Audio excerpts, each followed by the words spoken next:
That his link could be 5 minutes or 10 minutes or 20. Raider Nation. It's time to connect.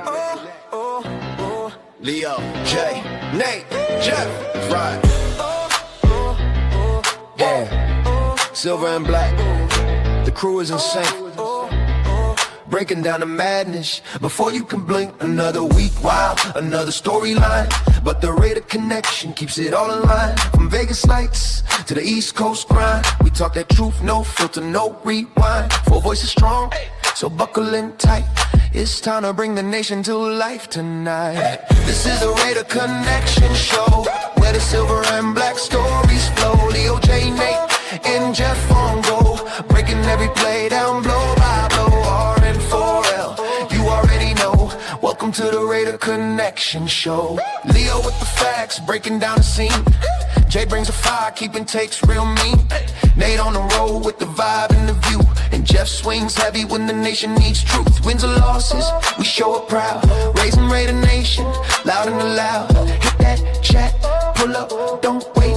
This is family, this is connection, this is fate. Silver shields up, the energy grows. Four voices united everywhere that it goes. Every first down, every heartbreak hit. Raider Nation stay locked, we don't quit. This is the Raider Connection Show, where the silver and black stories flow. Leo, J, Nate, and Jeff on go, breaking every play down blow by blow. R-N-4-L, that's how we roll. Welcome to the Raider Connection Show. So grab your drink, hit subscribe, let's ride. Raider Nation strong, we never divide. From kickoff to the final echo, you're tuned into the Raider Connection Show. Hey!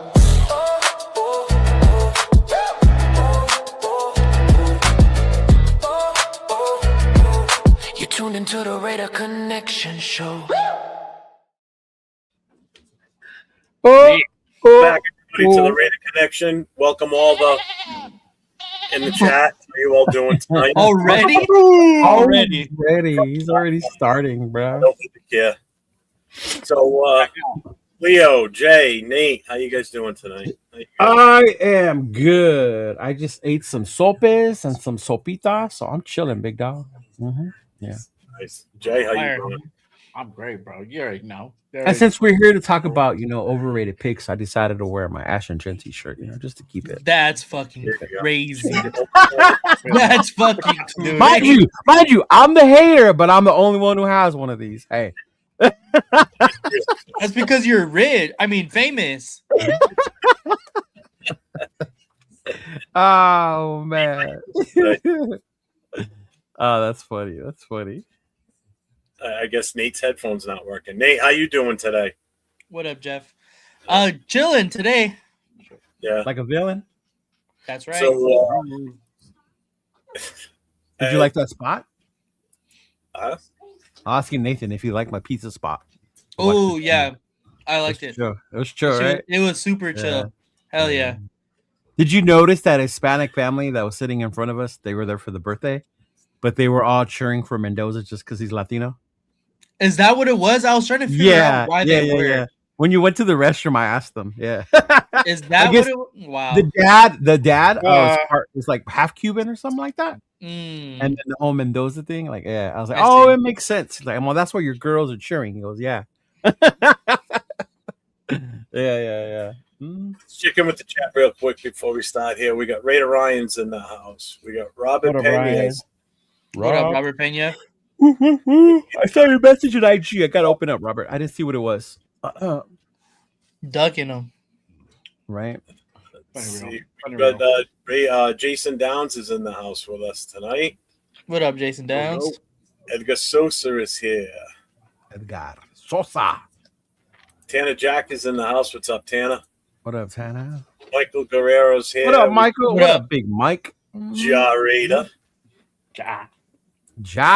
Ja, the Clint Kubiak's biggest fan. Don't trip, fool. He just knows the lyrics.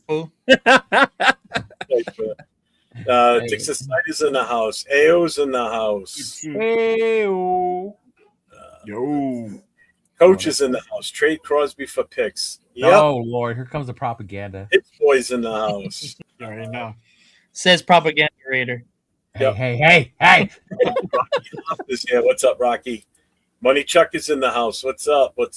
Chuck, what's going on, man? In the house. What's up, my What's guy? up, brother? What's up, man? Going on, 49er? What's going on? Use the goat reference between. It's not a goat. It's a sheep. Get it right. John Is that like old man humor? I don't even get it. Was that funny? Yeah. I don't know. I'm confused right now. I'm confused with the sheep? mustache. Yeah, no, the mustache joke. It looks like they're kind of a goatee, but it's not a goatee because goats have that little bit of chin here, and that's why they called it a goatee. This isn't a goatee. No, I know that, but what Jason said, was he trying to be funny? I don't know. I ignored it.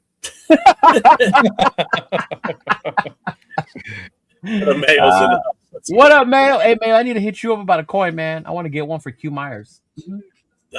Fire. In the house. Tyler A's here today. Sacktown Mike is in the house. Mike, how you feeling, brother? What up, Mike? Hey, what's going on, my brother from another mother dispensary brother? Raider Nation's here. Arnie Gaz is here. Gabriel Arnie. Yeah. Springfield. Isn't that where the Simpsons are? They never said what state, bro. They never said which state. Arnie, shout out to Arnie. Always starting off with questions. I know. Who's your choice for our next head coach? Well, funny that you asked that because that's pretty much where we're going to start tonight because that's the only place we should anyone should be starting right now is need to figure out who our head coach is before we go any further in any other discussions. So I kind of got a gist on who you guys are interested in. Mine's that changed a little bit after what happened with Buffalo for me. Yeah. Okay. I know. All right. We'll start with you. I think there's been a lot of movement around the league that we haven't been able to talk about. So definitely has kind of shifted and swayed. That one kind of shocked me. I was like, oh, what? Okay. Which one shocked you? McDermott. Oh yeah, right. Gee, you thought it was surprising too, right? Yeah. I was like, okay. I mean, I guess they're wanting like Super Bowl or nothing at this point. Right. Yeah. It's funny when you're those teams that are like constantly make the playoffs and you just can't take that next step. You want to fire the coach, right? Yeah. And we're just trying to find a coach to get us in the playoffs. It's like careful what you ask for, y'all. I'm just saying, like, we're trying to get us more than 4 wins at this point. Right? For real though. Yeah, Josh McDaniels to get a hard looking at then. That's what I'm saying, man. Oh, so, all right. So what's the buzz on the coaches that you guys? Where are you? Where is your direction then now? So after our show yesterday, I had 2 thoughts. I know when we were on yesterday, the news dropped about Mike McDaniel, possibly becoming the OC for the Chargers, right? Without a change of heart was the thing that Adam Scheffler put in there. And I was like, say, like in whatever universe, Kubiak goes to the Ravens, right? And then out of nowhere, we offer McDaniels the head coaching position. Like, wouldn't that be funny for us to tell the Chargers, fuck you? He's not going to be your coordinator. He's going to come over here with us, and he's going to be our head coach. I thought that would be fucking hilarious. But my other thought was with McDermott, with what's going on in Buffalo, and obviously I think he's a good coach. But I was thinking, like, what if we were to get McDermott and like pair him up with Daboll? Because they were the 2 that kind of started with Josh, right? Mm-hmm. So I was like, ooh. Daboll being brought into Buffalo for an interview as the head coach. Yeah. I saw that. Mm-hmm. Yeah. So, but I mean, I wouldn't be mad at a McDermott Daboll combo at this point, honestly. I would be. Yeah. Mm-hmm. I would still prefer Kubiak, to be honest with you. Yeah, I think all roads point to Kubiak. Like, and it's funny because the nation's getting impatient. Like, look at everyone's getting higher. We're gonna be stuck with nobody. The dude first Seattle has to go. Yeah, Seattle has to go win the Super Bowl first. So yeah. Well, they're not gonna win a Super Bowl. Just to go inside with what you just mentioned here. This is the message that I got from Kubiak. Yeah. I'm gonna try to bring it up on this. Oh yeah. That's a daily message update from Ja. Yeah. So Clint Kubiak is interested in Raiders' job. That's what has been said around Seahawks media as of now. whatever was said on Zoom call with Tom Brady, it sounds more realistic that Clint Kubiak will definitely be the next head coach of the Las Vegas Raiders. Right. So if that's true, then I think we kind of get our wish in a way. Mm-hmm. You know, we get, most of us, I think, for the most part, get what we want in the head coach. Offensive minded. I'm guessing he would bring Clay as the offensive coordinator. I don't know if he would. Do you think that would happen? I mean, I don't think he would. I don't know. I mean, what is a better position, where he's at now or with the Raiders? Well, I mean, to be, I guess, closer with his brother. You know, that'll be a thing, and then kind of like have more say. You know, when you think about it now with Clay, like everyone's he's there, but who really calls the plays? You know, like well, how much is he doing? Yeah, I see. You get that whole thing. I can see that. Mm-hmm. I think it would still be kind of the same thing a little bit as well. Yeah. Like, you know, it'll be a lot of Clint calling plays. I don't think it'll be so much. You think he would still, even if he brings his brother, you still think he would still be the play caller? Shadow. Yeah, I still think it would be heavy, but I think probably Clay would have more freedom than he probably if he would stay in. Because you got to remember, as a head coach, when Clint comes here, yes, he's a great offensive mind. He could run the offense, but he's not only responsible for that side of the ball anymore. You know, it's a different role as a head coach. Yeah, when the game plan comes, he can be the main one. This is what we want to do. These are the plays we're gonna call. But as a head coach, he's still gonna fucking need to have some input on the defense, special teams. We saw how important special teams is, right? Shout out to Jonah. Like, we don't want Jonah out there blocking again. You know, like we don't want that kind of shit again. But Vrabel didn't play us last year. That was he was going to be hired by the Patriots before we even finished our last game. Jared Mayo got fired before our game even started. Oh no! Once Mayo was gone, it was it was Vrabel was going over there. Oh yeah. 4:30, the Patriots finished their game. Then we started. Before our game even started, Mayo had already been fired. It was already all over the local news. As soon as that happened, I was like, well, there goes Vrabel. We're not going to get him. He automatically was going to the Patriots. Yeah, I remember me and you said that. Like, as much as Vrabel sounds cool, he's going to New England. There's no way he's not going to New England. Once that position, that was a done deal. Yeah. Mm-hmm. Yeah. So Jay and Nate, where are you guys in the coaching? I still think it's probably most likely gonna be Kubiak, bro. You know, he's my 1B. I don't think it's gonna be who's your 1A? Mike LaFleur. Oh, I like Mike LaFleur. Yeah, I like Mike LaFleur. I don't think he's gonna be it. I don't think so either. But McDermott, I would love the Raiders to go ahead and interview him. I don't think nothing's been sent out as of yet. I think they're just wanting to kind of focus on Clint, but I still think they should still continue to interview prospects. You never know. You know, at the worst, you'll have a backup guy. You know, you need a couple of backup guys, to be honest, because what happened fucking last year, we ended up with old man Pete. I know, and I think he was like the third choice or second choice. I don't even know. Yeah, we got left with our hand in the cookie jar. Like, oh shit, yeah. So by what he's saying here, won't let Clay leave, meaning Clay leave the 49ers to come be the OC for us. Because why would he make the lateral move? I think that's what he's saying. His brother.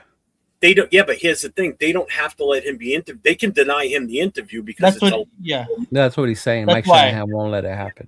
You from a lower rank like an OC going up to a head coach, that they can't stop you from interviewing. The 49ers can stop that one right there. So Nate, where are you? You same boat or? Yeah, I do think so. My number one is Joe Brady because we kept saying how we want to have an efficient running attack, and the Bills had the number one running offense this past season. So I think bringing Joe Brady in would be an absolute great hire because we want to see Genty, and it would only help what inevitably will probably be Fernando Mendoza. It will only help all the younger guys if we have an established run game, and Joe Brady proved that he can have an established run game. Hell yeah, he did. So that's my number one guy. But Clint Kubiak is right there. 1B for sure. You've seen what he's done. Everyone thought that the Sam Darnold contract was overpaying him, and he's proven that he looks exactly like the Minnesota Sam Darnold. I'm good with either of those guys. So as long as those two guys, really, I do think Joe Brady will end up being the Buffalo head coach. I think so too. Mainly because I think Dabble has been too removed from Buffalo like for too long to go back and still be in good graces with everybody there. And Joe Brady has obviously just led the offense just recently, just this past season and for the past few seasons. So to me, I think that's why Joe Brady gets the head coaching job there. Just so you guys know, Nathan's not being completely honest. Nathan actually wants Coach John Gruden to come back. But I fucking love John Gruden. I do. He's like, please. I do love John Gruden. I don't want him back, but I love John Gruden. He wants that big statue, Modelo statue of John Gruden. Yes, I do. I told him that the other weekend. I told him that. Just a shout out to everybody that's in the channel right now or in the chat. What up, Dominic? New to the show, make sure you hit that subscribe, that notification, the thumbs up. Oh, I forgot to like what you're hearing and what you're seeing. You got 4 channels, 180. You got mine. I'm 401 Raider Jeff. Next to me is Chidolinus. The other side of him is Jay from JustRaidersBaby. And on the other end, opposite of me, the other end is Nate, LV Raider 10. So make sure you guys hit up all the channels, hit the subscribe, hit the notifications, give the thumbs up. We're all streaming on our channels right now. Yes, sir. If you haven't yet, at least get over to LB Rated 10s and hit that sub on his channel, please. We need to get his numbers up, get him pumping along here with everybody else. Nah, fuck that dude. All he does is talk shit. So you don't fuck me tonight. Mike LaFleur is the best candidate on the market for what we have and what we need. Yeah, I wouldn't mind LaFleur. I wouldn't mind LaFleur. I wouldn't mind LaFleur at all. I wouldn't be pissed over one of them. But you know what? You know what name nobody said in this panel? It was Mentor. And I don't think it's gonna get him. Oh, because I don't think he's gonna come here. Yeah, I think he will. No, Baltimore. You said? I think Baltimore. I can see that. I can definitely see. I like Mentor, but he's not like my number one. I would obviously. Yeah. Look at what teams are the most attractive out of what's left right now? Baltimore first, obviously. But I don't even think that Mentor is like the number one head coaching candidate on the market either way. No, I think number one is Clint. The stock was rising though. Yeah. The stock was rising. I actually asked Chris about Mentor because I was liking Mentor. And Chris is a big Michigan right? guy. He's a big Michigan guy. And I was like, I'm actually surprised you're not pushing more, like in the chat for Mentor. And he told me he likes Mentor. He does. But he don't think he's ready yet. He's like, he's probably like he needs to do like another DC, something like that. But he's probably not ready yet to be a head coach. Because he didn't even think he was ready to be the head coach at Michigan yet. Yeah. So and that's coming from a dude who's with Michigan, Mentor. You know, yeah. He probably wishes they had Mentor now, but after what? After the fiasco that happened over there. Yeah. Yeah, I keep hearing that the what's his name? Brady was gonna end up staying at Buffalo. Yeah, I think that's what ends up happening. Yeah. Hey, was that you that called Q Myers' show today? When he asked if you were, how would you feel if we got Webb, Webb, made him head coach, but then he brought Cliff Kingsbury as his OC. I guess he was Webb's coach at Texas Tech. So they have a real good relationship. I would rather have Cliff Kingsbury as the head coach. So Q Myers was asking the people that, like, what are their feelings on bringing Webb over here with Cliff as a head coach OC. And some guy named 805 Raider called and chimed in. And I was like, I wonder if that's 805. Did he really? Yeah. Well, he texts, so you couldn't hear his voice. I was going to say. Yeah. It was probably the 805 Raider. But then I didn't think it was because he didn't say, the text didn't say, here's the thing. You know, like, it didn't start out that way. I'm dead. Yeah. Uh-huh. Oh. We'll come back to that question. Don't trip. What are the odds That's Mendoza good, Run. gets what? What up, Rundown? What up, Run? I thought you was hopping on, big dog. Where you at? Where you at? Do they need the link? I sent it to him earlier, but It's in the studio. He has access to the studio. He's Oh, access okay. to it. Doesn't need no link. Studio? You don't need no stinking link. Right, bro? Uh, That's nah, that wasn't me. I would have said well, that's what the guy said. The guy said hell no. That's why I thought it was you. it was the 805. Yeah, maybe. Yeah. Yeah. What's up, Rebel? You said Webb with Dayball as OC. They have a great relationship from their time at Buffalo. Was the backup quote? That's right. I remember them saying that. I read. Yeah, he was another one. Yeah. But why does Webb deserve a head coaching spot? So the thing with Webb, have you like looked into Webb? Why he's so favorable? No, honestly, I haven't. Yeah. So Webb is kind of like within that Broncos organization. Remember, we have some people from Denver. He's really highly like coveted as the next up and coming, right? Like they think he has the tools, very smart, very well prepared kid, right? But he still right now is just, he's not even a coordinator yet. I think he had one shot at calling plays during the preseason, right? The thing with him, Sean Payton actually interviewed him at Denver. And he left, and before he got on the plane, they called him back and they signed him on the spot. Sean Payton was like, you know what? We can't let this guy leave without fucking signing him. So, I mean, that's for Sean Payton to do that. That says something good. about right? Sure. About the guy for sure. Yeah. So that's the whole thing with Webb. But then again, it's his age. He's only 30 years old. He's only 30 years old. I mean, he's never actually called plays yet. So yeah, and then that's the other thing. McVay, Gruden, remember? Yeah. Al took a huge chance on Gruden, right? The same thing with McVay. Nobody knew like, McVay was going to be what he is, and he was young. So I guess he could be our young guy, is what they're saying. Yeah. So I'll get back to you tomorrow. Yeah, you should. Actually, the more I hear about him and I read about him, like the more I'm like, oh, this kid sounds like he's gonna be legit. Yeah. Yeah, that's what I was gonna say too, Jaw Raider. That McVay did call plays in Washington. Yeah. Yeah. Severe New Orleans concerns him. Even the success he's having with Donald is after he played under Shanahan and O'Connell, who run similar schemes. So it's his third year in it. Yeah. But that's also, I guess you would have to say, that's also him being a smart OC and using the system that he knows fits that quarterback best. I guess that's the way you would look at it. You wouldn't want to implement a whole new system when you know he's already had success. If they run the same system, like, they're going to have the same terminology. And Right. it's a lot easier to pick up that way. 805 said, damn, maybe it was me. Kubiak in New Orleans, that was with Carr. Is that the first half of the season when Carr was balling out? And then they went to shit after that, right? Yeah. Okay. Oh. So he said the word on Webb is he's very organized, relates well with others, and stays on time. So, like he prepares like the game plans and all that shit, bro. Like, the way they were talking about him, I was like, oh damn.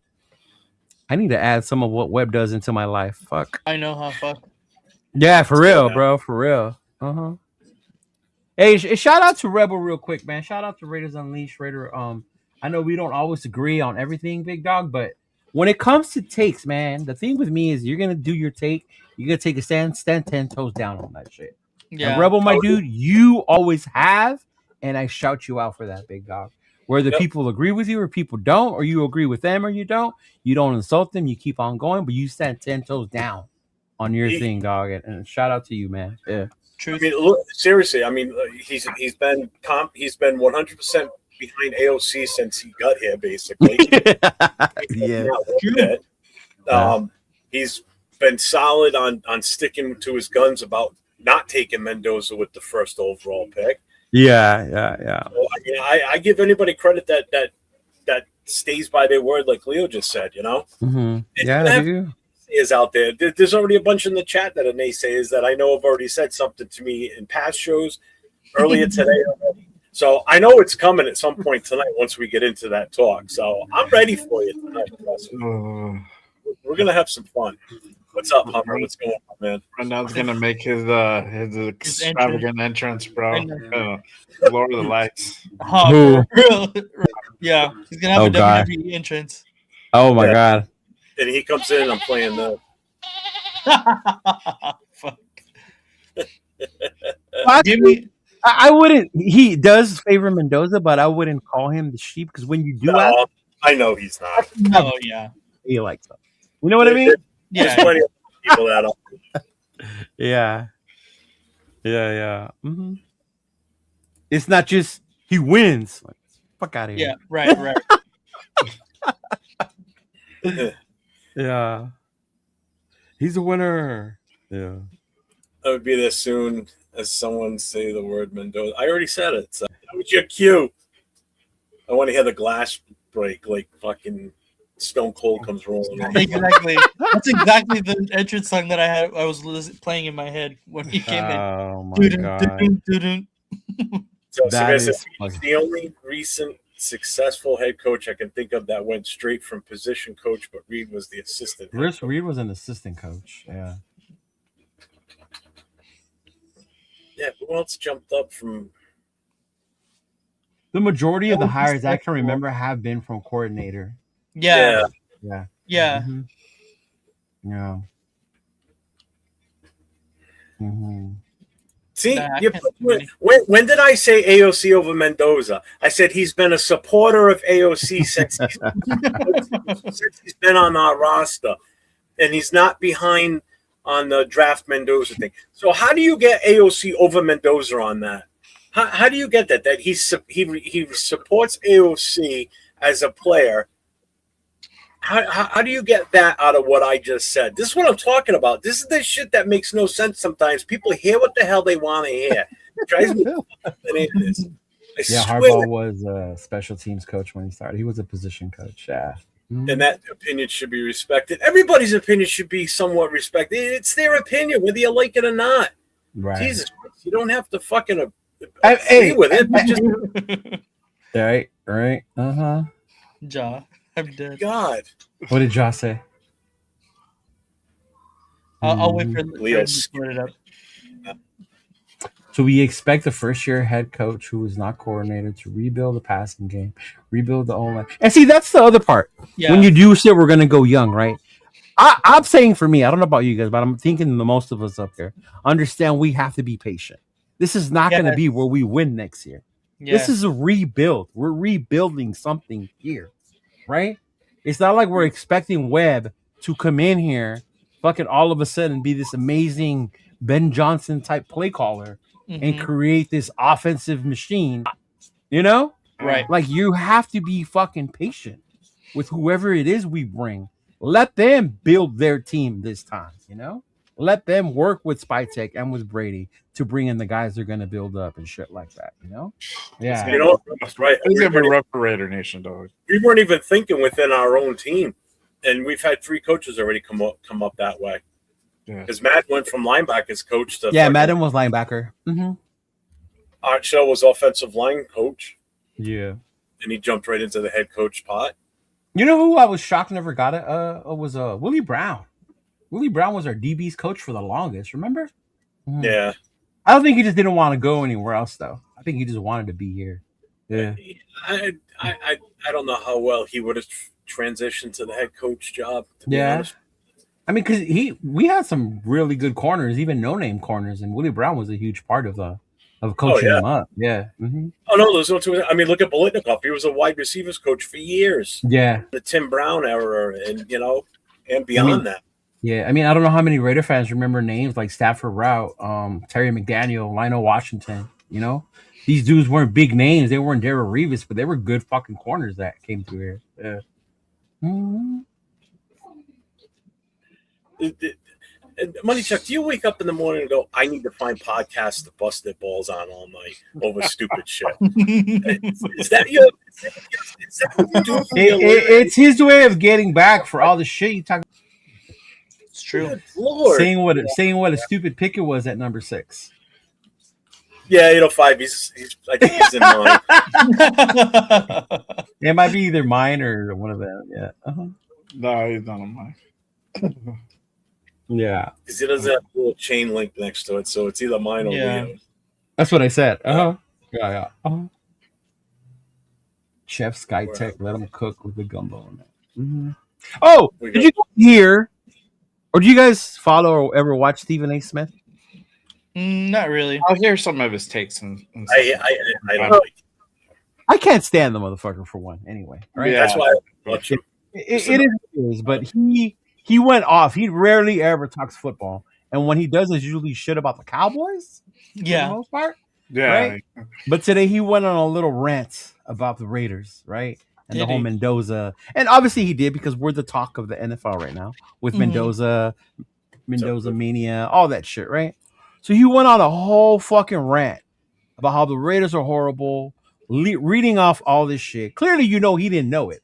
Somebody probably fucking handed it to him, But the thing that pissed me off the most was he basically told Raider Nation to shut the fuck up and let Tom Brady do what he's gonna do because he knows what he's doing. And this is how I know the motherfucker don't follow. I get Tom is the GOAT. We love him. We respect him. All of us love him. Jeff hates him. With reason. He's from New England. He has a right to. Right? But to all of a sudden assume that because he was the greatest quarterback or whatever, that he's gonna be this amazing owner or GM, right? That has all the right answers. Like, no, talent evaluated too. Right, exactly. An expert, I mean, come on. Right, yeah. Hall of Fame at another level to his greatness, and he'll be even higher and be able to make even more decisions now because he's a Hall of Famer. Remember that. But yeah, I thought that shit was fucking hilarious, dude, by Stephen A. Smith. I was like, man, shut your ass up, man. Jesus Christ. Let's see. What do you guys think about Gruden being an OC? No. Absolutely not. I'm so sick and tired of people calling in. Dude, the worst one today was Gruden as OC and Antonio Pierce as defensive coordinator. Who the hell said that? Some dude called a Q's radio station, and that was his suggestion. Wow. Yeah. Oh yeah, so people need to have their better. Antonio Pierce was sabotaged us on purpose. Yeah, bro, just like here you go, motherfuckers. To quote my homie Q, he said, "Stop thinking about your ex and move on to the next, please." I was like, Jesus Christ! If I hear one more person call in about Gruden, oh my God! What's up, lunatic? What's going on, Loon? What up, Loon? Man? Mike McCarthy having looked like the Steelers camp. They both worked 2000 to 2004 with the Saints. I wouldn't be surprised if he's hired. I actually thought Brian Flores was gonna go over there to the Steelers. Yeah, it just seemed like a good fit. I can totally see him. You know what? That's what I even heard was until just now was Mike McCarthy. I forgot he's still out there. Yeah. He took the year off. That's why he took the year off. I don't think he's done any interviews. I don't know. Well, fucking Jerry Jones didn't do him no favors the way he fucking ran that team. Yeah, he didn't really let McCarthy do his thing. Oh, that's Jerry Jones burying that team, man. Yeah. What's up, LF? Dude, Circus Raider all went today. He's funny. That shit's funny as fuck. Circus Raider's funny today, man. Shout out to Circus Raider. Right. This is going to be a tough ass thing to Lindenbaum, I believe. I don't think we're going to get him. Hey, we got Brady. He can do anything. True. True. All right. Part the fucking Red Sea. Watch. I'm not even going to get into that. How long ago did those guys get hired? If it happened the same decade or the decade preceding it was obviously decades away, bro. Because the 70s was Madden, 80s was Flores, and then Art Shaw was the 90s. Fuck you, Severe.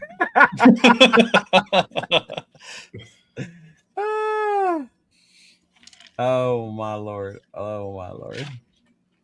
Coach, you talking about that offensive line, the offensive left tackle, or the defensive tackle? Because the 6'9" guys there, offensive. The offensive tackle. That guy, oh my! I still can't get over how we talked about it last night in the show. I brought him we up. did. Massive compared to everybody else on that field. Hey, what's up, Mike? Should I put money on Kubiak being our next head coach? Honestly, I feel like it's gonna hit. I probably would. At this point, that's what all roads seem to be leaning towards, right? Yeah. Is that's who our guy is? Yeah. Mm-hmm.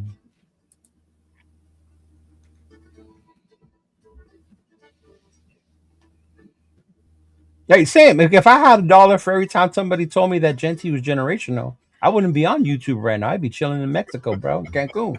You know? He'd be sleeping on freaking downtown LA Skid Row, dog. Come on, Right? don't lie. Come on now. Don't lie. No, I didn't say no. I said generational. Remember that? Yes. He's not generational. Okay. Jeremiah Love is not generational. I don't know that yet. He hasn't played. We'll see. Oh, all of a sudden. And if I do say it, it's in a private group chat amongst friends, asshole. Right? There's a reason I forgot him. Yeah, probably. That's what it said, bro. Yeah. Oh, what's up, Chico? What's going bro, on? Bro, I made week, but at least I know how to spell week and which one it is. The one you spelled is the day of the week, dumbass. That just this is what you are. Look, right there. That's how you spell it, buddy. Take your ass back to your dollar school. What's up, Big Luck? What's going on? That's what makes it funny is the motherfuckers who talk so much shit, but they can't do the simple things like spell. You know? That's what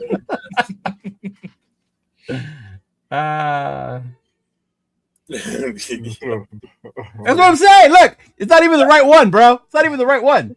Going by spell check. How's that? That's awesome. Right? It's the guy who likes the racist. See again. Is that how you spell quiet? Look. Quite. That's quitty. Quiet. Again, pendejo. What's up, John? Let's take it easy on Mitch fans. Never getting him on. Never getting him on. Never getting him on. Never getting him on. Right? Fine with me. Because I'll probably just piss him off.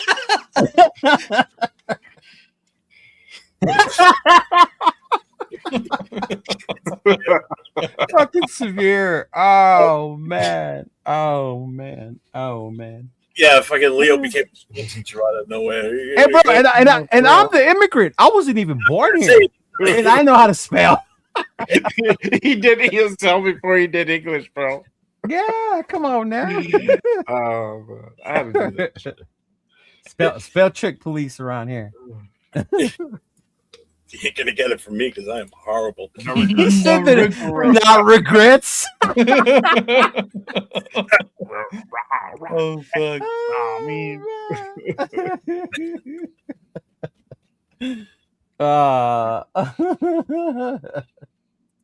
Oh, now okay, now it's that. Okay, now we're gonna play that card. Okay. Mm-hmm. You asked to come on before, and now all of a sudden it's an issue. Not only that, but he's the one who talks the most shit. And now it's like, oh, don't talk shit about me. And like, come on, man, stop. Excuse me while I eat. Are you Marine? Leo's doing. I am the Spanglish. Exactly. See, he knows. He knows, man. I have a question for Jay and Nate. There you go. All right. What is the last rated jersey purchased? Well, for me, it would be my daughter's Max Crosby jersey. Oh, nice. Yeah, but if it's for me, it was Bowers. Bowers? We know you're not. We know you're not fitting into your daughter's Max Crosby jersey. So. Damn.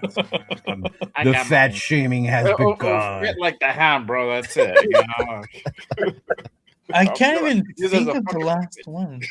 Oh, wait a minute. Nate might have to answer this by the last rated jersey he won in a raffle for free somehow. Oh, that was just 2 weeks ago. See what I mean? That was. You want to see it? Hold on, give me a sec. Bakersfield's coming up. He'll probably win another. Won another one? Yeah, he won one from Raider Will. Yeah. Oh shit! Oh, did I see it? No. What's up, Randy? What's going I know he bought one off of me. He got his what you call it? His LV Raider 10 one.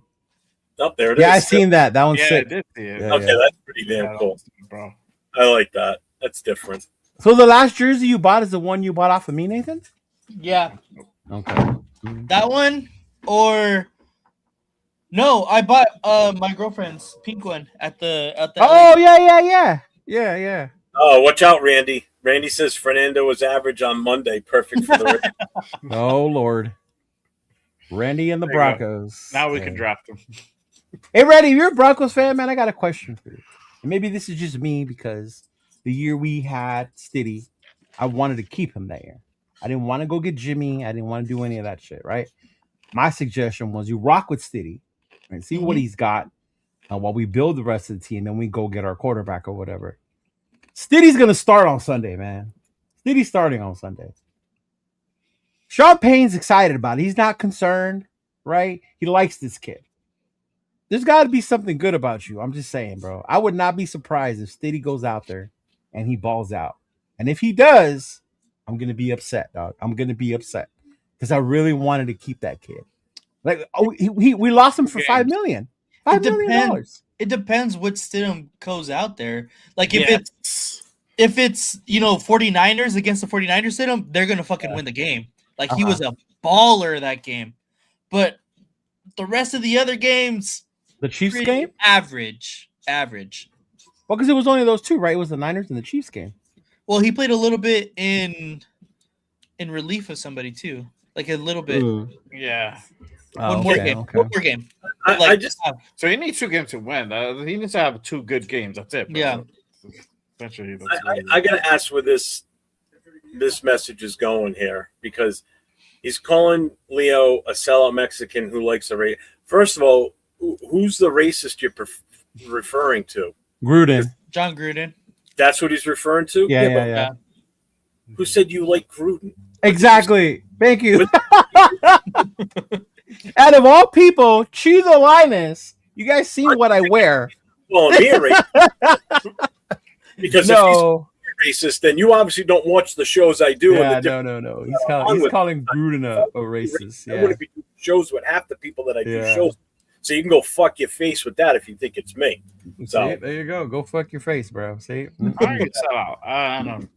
Right, and then me of all people, a sellout Mexican, dog. Me. Hey. Oh man. Uh-oh. Here he comes. Then he can bring himself in. Doom, doom. Man, I wish we would have downloaded like that Ric Flair music as an entrance for when he comes down. The Roman Reigns one, bro. Oh, that's oh my god! I did not say I like Gruden, bro. I just said right now keep Gruden out of your talk to come back as coach. Gravy's in the house, and I like how more people are coming out now, not in favor of the whole Mendoza thing. They're not just following the herd. They've got their own opinions on it. So he says, I don't trust Brady or Spytek. I hope one of these defensive guys out there needs to be head coach. Getting Mendoza will be 5 years of mid-play, but we're used to that, though. Yeah. I don't disagree with it. That's for sure. The only thing he says that I disagree with is getting a defensive head coach. I don't know. I guess it's funny when I hear people say they don't want a mid quarterback. But when we did have one and he left, they were up in arms about why we let him go. Because every quarterback after him was fucking way below mid. Right? Yeah.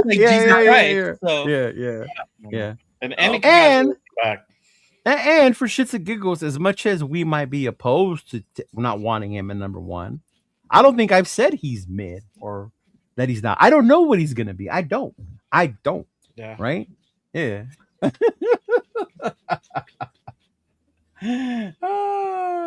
Oh my lord! Look what he's doing. I see what he's doing. You got it. Okay, do it.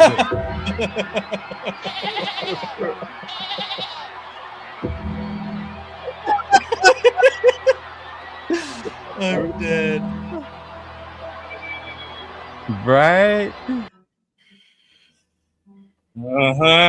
Yeah. I heard somebody say Yeah. Mendoza in this motherfucker. What's going on, man? What up, dog? How's What it up, going? dog?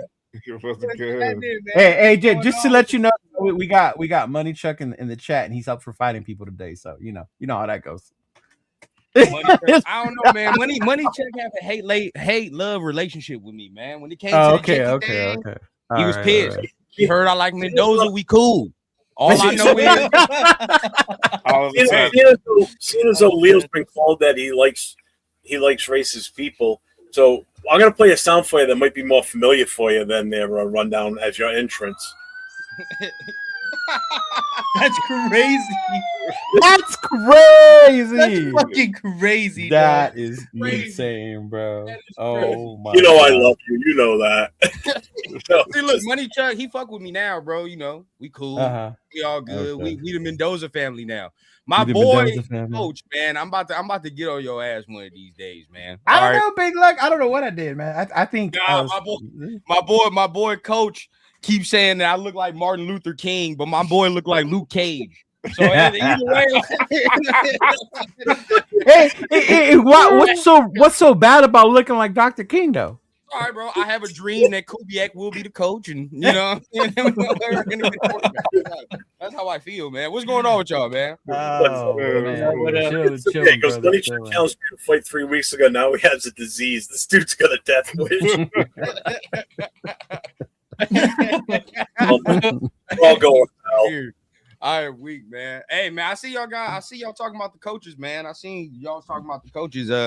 It seemed like it's pretty locked in. I ain't gonna lie to you, man. It does, right?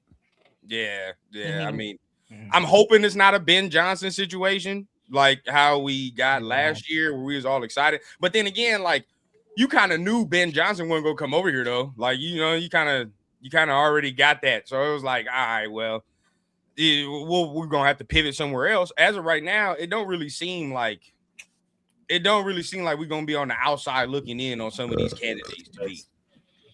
No, is Kubiak at the top of your list right now? Oh yeah, I've been with Kubiak from the start. That was my guy from the start. He was plan A always. I just like what he do with that run game, bro. I mean that. You feel what I'm saying? Sam Darnold can win the game with 175 passing. Oh yeah, I can deal with that.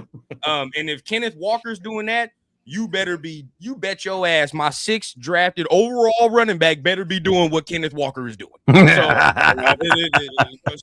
yeah, 100%. I'm with that. Mm-hmm. Yeah, same, bro. Same. Yeah. Hey, did you hear the news about Mike McDaniels? Yeah, OC with the Chargers, bro. That is ugly. I don't like him with Justin Herbert. I will say that. Right? Yeah, it's gonna be a rough one, bro. They're gonna lose Minter. So you giveth and taketh away. So either way, that defense ain't gonna be what it was. You know what I mean? I remember that Chargers defense before Minter got there. Me too. So, their attitude completely changed. Yeah. Now I would love to see if it's going to, you know what I mean? I would love to see if it remains that way. You know what I'm saying? That's what I want to see. Yeah. What about McDermott, bro? Does McDermott cross your mind as a possible option? No. If I ain't want Harbaugh, why the hell would I want McDermott? Hey, look here, bro. You gotta keep it a bean. Yeah, yes, you could say they build the culture and stability, but at the same time, bro, like if you can't win with Josh Allen and you can't win with Lamar Jackson, all y'all up in here, you mean to tell me you confident he can win with Fernando Mendoza as much as y'all talk?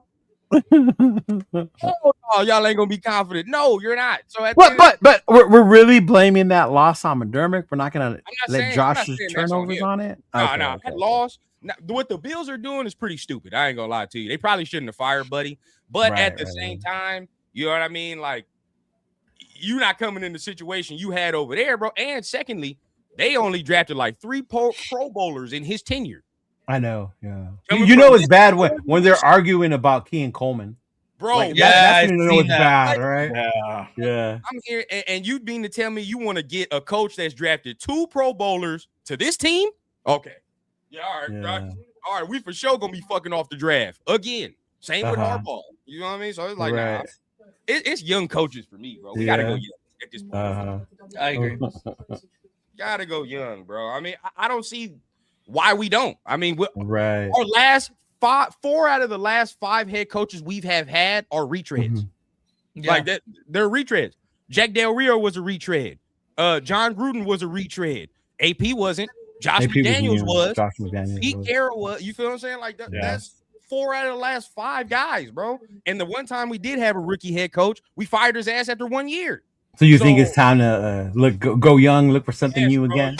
You gotta bite the bullet, even if he sucks year one. Now, if he's just complete dog shit, you can tell, right? And it's like, all right. Yeah. Because especially if it's Kubiak's the one calling the play, so there ain't nowhere to hide, bro. You feel what I'm saying? Like if the offense is scoring like 7 points a game, you're like, all right, well, this motherfucker sucks. But say we do, right? No, say we are like that, right? But and we know it's not so much the scheme at this point, but it's more the players aren't able to execute the way we need them to, you know? Oh, then you can live with that. I can live with that, right? Like even if we say we win only like 5 games next year, but you see, like we got a quarterback. You feel what I'm saying? Like there's a couple talent. There's talent on the team. You know, if we just put a couple things right there, it's like, all right, I can live with that. You don't fire your coach after that. You gotta let him ride it out.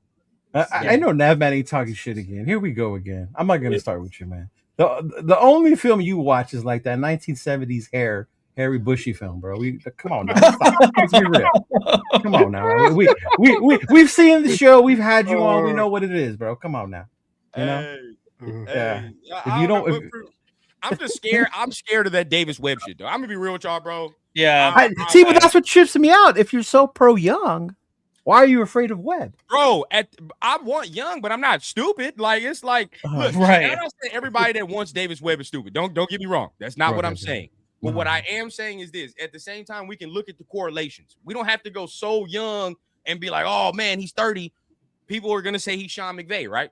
Oh, he's Sean McVay. Sean McVay was 30 when he got hired. Sean McVay was calling plays for Washington when he got hired.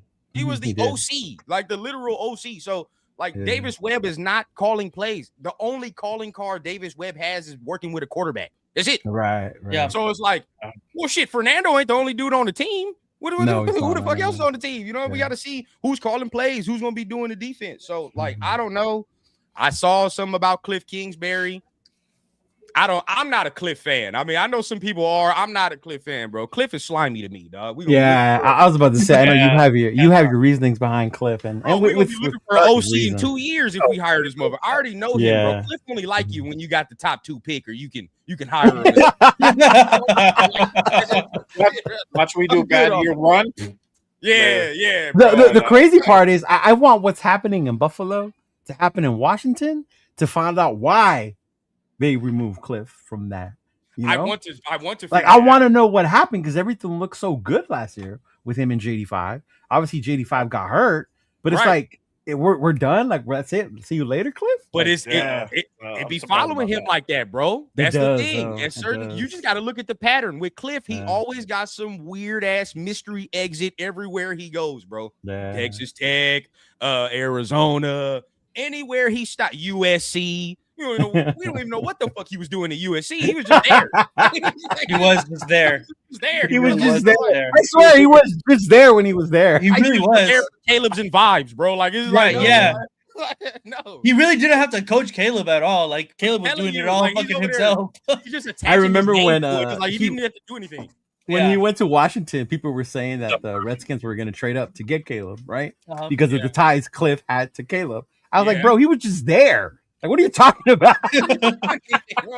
Wouldn't do shit. All the West Coast, we know, bro. You in the West Coast, around the West Coast area, definitely around USC. You know exactly what Cliff was doing. He was kicking his feet up, watching Caleb throw the ball and shit. Oh, for right, real. Yeah, bro. That's all he was doing, bro. Hey, so yeah, for me, I don't know. I mean, I saw Dayball. That would be nice. You know, that would be nice. But I mean, look, if we think that Fernando is the pick, bro, there's only one coach to go. It's Kubiak. That's it. Or McDaniel. Or because Fernando can work in that Mike McDaniel offense, if that's what you're feeling. But if they're 100% sold that Fernando's the guy, bro, you got to go Kubiak because he can work in that. He can play right now in that offense. Like right now. Yeah, so, that makes sense. You got to do that. Yeah. See this, by the way. Did you guys see the video that Crosby's saying he hasn't talked to the Raiders? I was hoping y'all talked about this. I haven't seen that. Was that on this week's The Rush or whatever? No, it was today. He was in. Oh, it was today. Scrum or whatever. They was asking him questions, and they was like, "Well, have they asked you about the head coaching search?" And he was like, "Well, nah, I ain't talked to the team in weeks." Okay, let's talk about that then. That's good. I like that. I would love to talk about that because there was people that were upset when we hired AP because they felt it was because Max wanted us to, that we shouldn't listen to the players, right? So now we're in our coaching search, a big one because we have the number 1 pick coming up. Should they be asking Max, who do you want as coach? Or should Spytek and Tom do their thing and then, hey, Max, this is your coach? Oh, I don't know. What do you think, bro?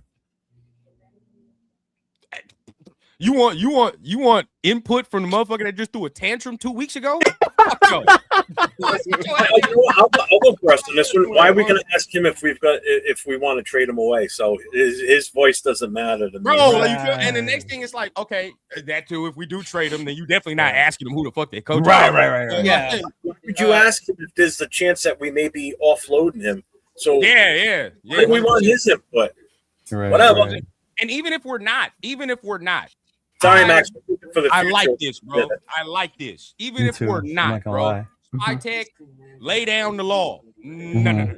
This is my shit. We'll be doing it the way I see fit. You feel what I'm saying? Yeah. Now, some people like a professional organization. Exactly, bro. Yeah. Some people cannot like that, but Max had his input and had his chances multiple times in his Raider tenure. It is what it is. Yeah. Not saying he was wrong for saying that because of a player of his caliber, he should have that at the time he was, right? But now we've seen. You've already had that. We see that there is a plan in place. I'm not gonna go to turf doom and gloom. There's a plan. There's a plan, bro. So at that point, I'm gonna let you gotta let it unfold. And there's no point. No point. Yeah. What's up, Leo? Yeah. I'm not mad that they're not like, hey Max, what do you this coach? Like, oh, that's why should they be contacting? I know who they should be asking. Fuck all that, boy. Go ask 89 who he wants. That's what I want. Go ask 89. Go ask 89 Put the numbers the other way. 89, not 98. Yeah. Ask 89 and number 2, especially the most. You got a quarterback that's gonna come with him. You got a head coach that's probably offensive that need to be able to work with him. Yeah. Who do you need to ask? Yeah. But having no contact with your franchise player, not even just about the head coaching situation, that doesn't ring good for me either, considering he just got the surgery. Like, just checking up on your player. Like, hey, how you feeling? Blah, blah, blah, whatever. Like, that's your franchise player, bro. I'm just gonna not after April. Because the chat's been on point with us with what we've said so far, right? So Max is going to be on the way out. Good thing for the Raiders. Whoa! We didn't say all that. I just said don't check in with him. In his opinion, in my opinion. But y'all, we got to be honest though. Max is not a GM. That's one thing. Why would Crosby need to talk to the GM and owner about a head coaching hire? He's a player, not a decision maker. Right. Cool, Kev. They don't want to give Max too much power. Right. No, don't give power to the players. So I think Max will get Leonard at DC. Look, now check this out. That happens. I'm gonna say the elephant in the room, bro. I'm about to say the quiet part out loud. Okay, I'm just about to say the quiet part out loud. After April, Max ain't the face of this franchise no more. Oh no, it's not. This is real talk. He's not. I mean, and that's not a slight. It's not a slight. It's not, but he's right though, because the position quarterback first overall. Yeah. Bowers and Reese. That'll be the face of the team. One offense, one defense. I think Mendoza. Can you imagine, boy? I keep telling you, y'all ain't gonna be satisfied till Josh Dobbs is QB1. You ain't gonna wait. You ain't gonna be satisfied. You better stop with that. Okay, just wait. But either way, bro, like it's just the quiet part. He's not going to be the franchise, the face of the franchise anymore. Right. You know what I mean? So it's like, well, we're going to become if some fans have their way that I've seen in our chats in the last few days, we're going to become the Las Vegas Hoosiers because everybody wants the QB. Yeah. We got to get. I hope not. We got to get all the. Yeah. We got to get all these guys. We got to bring them all over. We need to make him as comfortable as possible and draft all the Indiana Hoosiers. Yeah, we got to get Coogan. We got to get Surratt. We got to get. Oh, I'll take Coogan. I'll take Coogan too. I'll take Coogan and Surratt, and that's it. Those three. There you go. You know what? Right there. Yeah, but they want everybody though. Wait a It's minute. not gonna happen. That's not the way it works. You know, Yeah. It's just No. Hey, I'm gonna be real with y'all, bro. Yeah. I mean, when we get to the Fernando question, I know we can talk about it, but that team is not talented. That team's not fucking talented. If you look at, they're comparing that team to 2019 LSU. There's not a single body on the Indiana team that you're taking over anybody on LSU in 2019. That's Joe Burrow year. Stop. Right. Including Mendoza. Bro, Jamar Chase and Justin Jefferson had damn near 4,000 yards combined. That 2019 year, bro. Like you're not taking no fucking Elijah Surratt over that. Stop. No, nobody's doing that. still not taking Mendoza. He's on a run first team. Run first team. What are we gonna be? We're gonna have to be a run first We team. should be though. We should be. I don't see why we don't. Running Yeah. back sixth overall. You have to be. Yeah. You have to be. There's no other choice. They have top tier talent, but want several of their players and their coach. I don't want any player besides Mendoza. The coach is definitely not coming here, bro. I don't even know why people even brought that Signetti shit up. Like, it's not happening. I think that's absolutely ridiculous when people were saying that. Thank you. What about Signetti? I'm like, why are you even wasting your breath? That's a foolish thought. It's not going to happen. You know what it is? It comes down to the like you see the new shiny thing, and it's like, oh, we got to go get that. You know, like, oh, look at what he's done over there, without really fully understanding. There's some coaches that are built just for college football and are happy coaching college football. That's good. Yeah, that's right, okay. and that's good. That's good. Saban himself said it. You know, I'm a college football. Saban left because he saw the changes that were coming to college football. He knew NIL was coming and what it was going to do. You know, and he said, "I'm out. This ain't for me anymore." I'd fuck with Pons too. No, we do need Pons is another one. We do need a nickel, so I will say that we do need a nickel. Yeah. I do like Pons. But other than that, I mean, hey, look, I'm gonna let Jeff, I'm gonna let LV start it off because I know I'm probably the only one on here that probably do like Mendoza, unless my boy Jay. No, Jay does. Jay does. I do. Yeah. So let's give everybody a quick context. So we have a little treat for everybody. We're gonna have a little debate, and it's gonna be the Mendoza guys versus the anti-Mendoza. Time out. Real quick before we start. So who are the Mendoza guys and who are the not Mendoza guys? Well, you already know. You tell not us. Mendoza, Yeah. man. Put yourself. You over tell there us. Well, I'm just saying though, because there's some people in the chat that seem to think I don't know what I'm talking about because I don't like Mendoza, but another guy says the same thing, and he knows what he's talking about, and there's only one difference between me and him, and that's the tone of our skin. I'm just saying. You know, I'm just saying. and this is funny because honestly, like last year, I was all against who everybody in the nation wanted to pick last year, which it's spilled milk. But yeah, I didn't want that. Now this year, we're getting into that now, Mr. Bro, I feel slimy, dog, because then it's like, I agree with all these motherfuckers now. It's like, I don't feel good about oh shit, that's funny. No, you know what? And I'm with you. I was just saying that to joke around. Everybody knows I don't want to draft him. My option is to trade the fucking pick. Yeah, that's what I would want to do. Yeah. Okay, yeah. So you look. My argument, although I do like some of this argument circus, my argument will not consist of these things. I have some actual bullet points I came prepared. God damn it! I knew I was going to come. I told you he's gonna have an index. Oh, he was prepared yesterday morning, bro. He had fucking names of players. I don't think he was born when they played. I'm ready. But like, hey, I want to hear from y'all though, because real talk, like, you know, when I'm on Twitter, you on social media, anytime you say, "Oh, I don't like Mendoza," you ask somebody why, it just be, "Oh, the vibes. The vibes aren't right." Yeah. There you go. I agree. And same thing the other way too. Yeah. I'm not gonna listen to that shit if you're just like, "Oh, he don't look like a number one pick." What does that mean? He doesn't run around and throw across his body 70 yards. Huh? Like, you feel like I don't like this shit, bro. I don't like this. But that's all y'all. I know y'all ain't gonna do that. No. It ain't. We talked about it yesterday. Like, there's certain stuff that we talk about what we don't like that we don't need to bring up. Yeah, that's separate. Yeah. There's certain other shit. That's like, certain other shit. Yeah. But y'all go ahead, man. Let us know.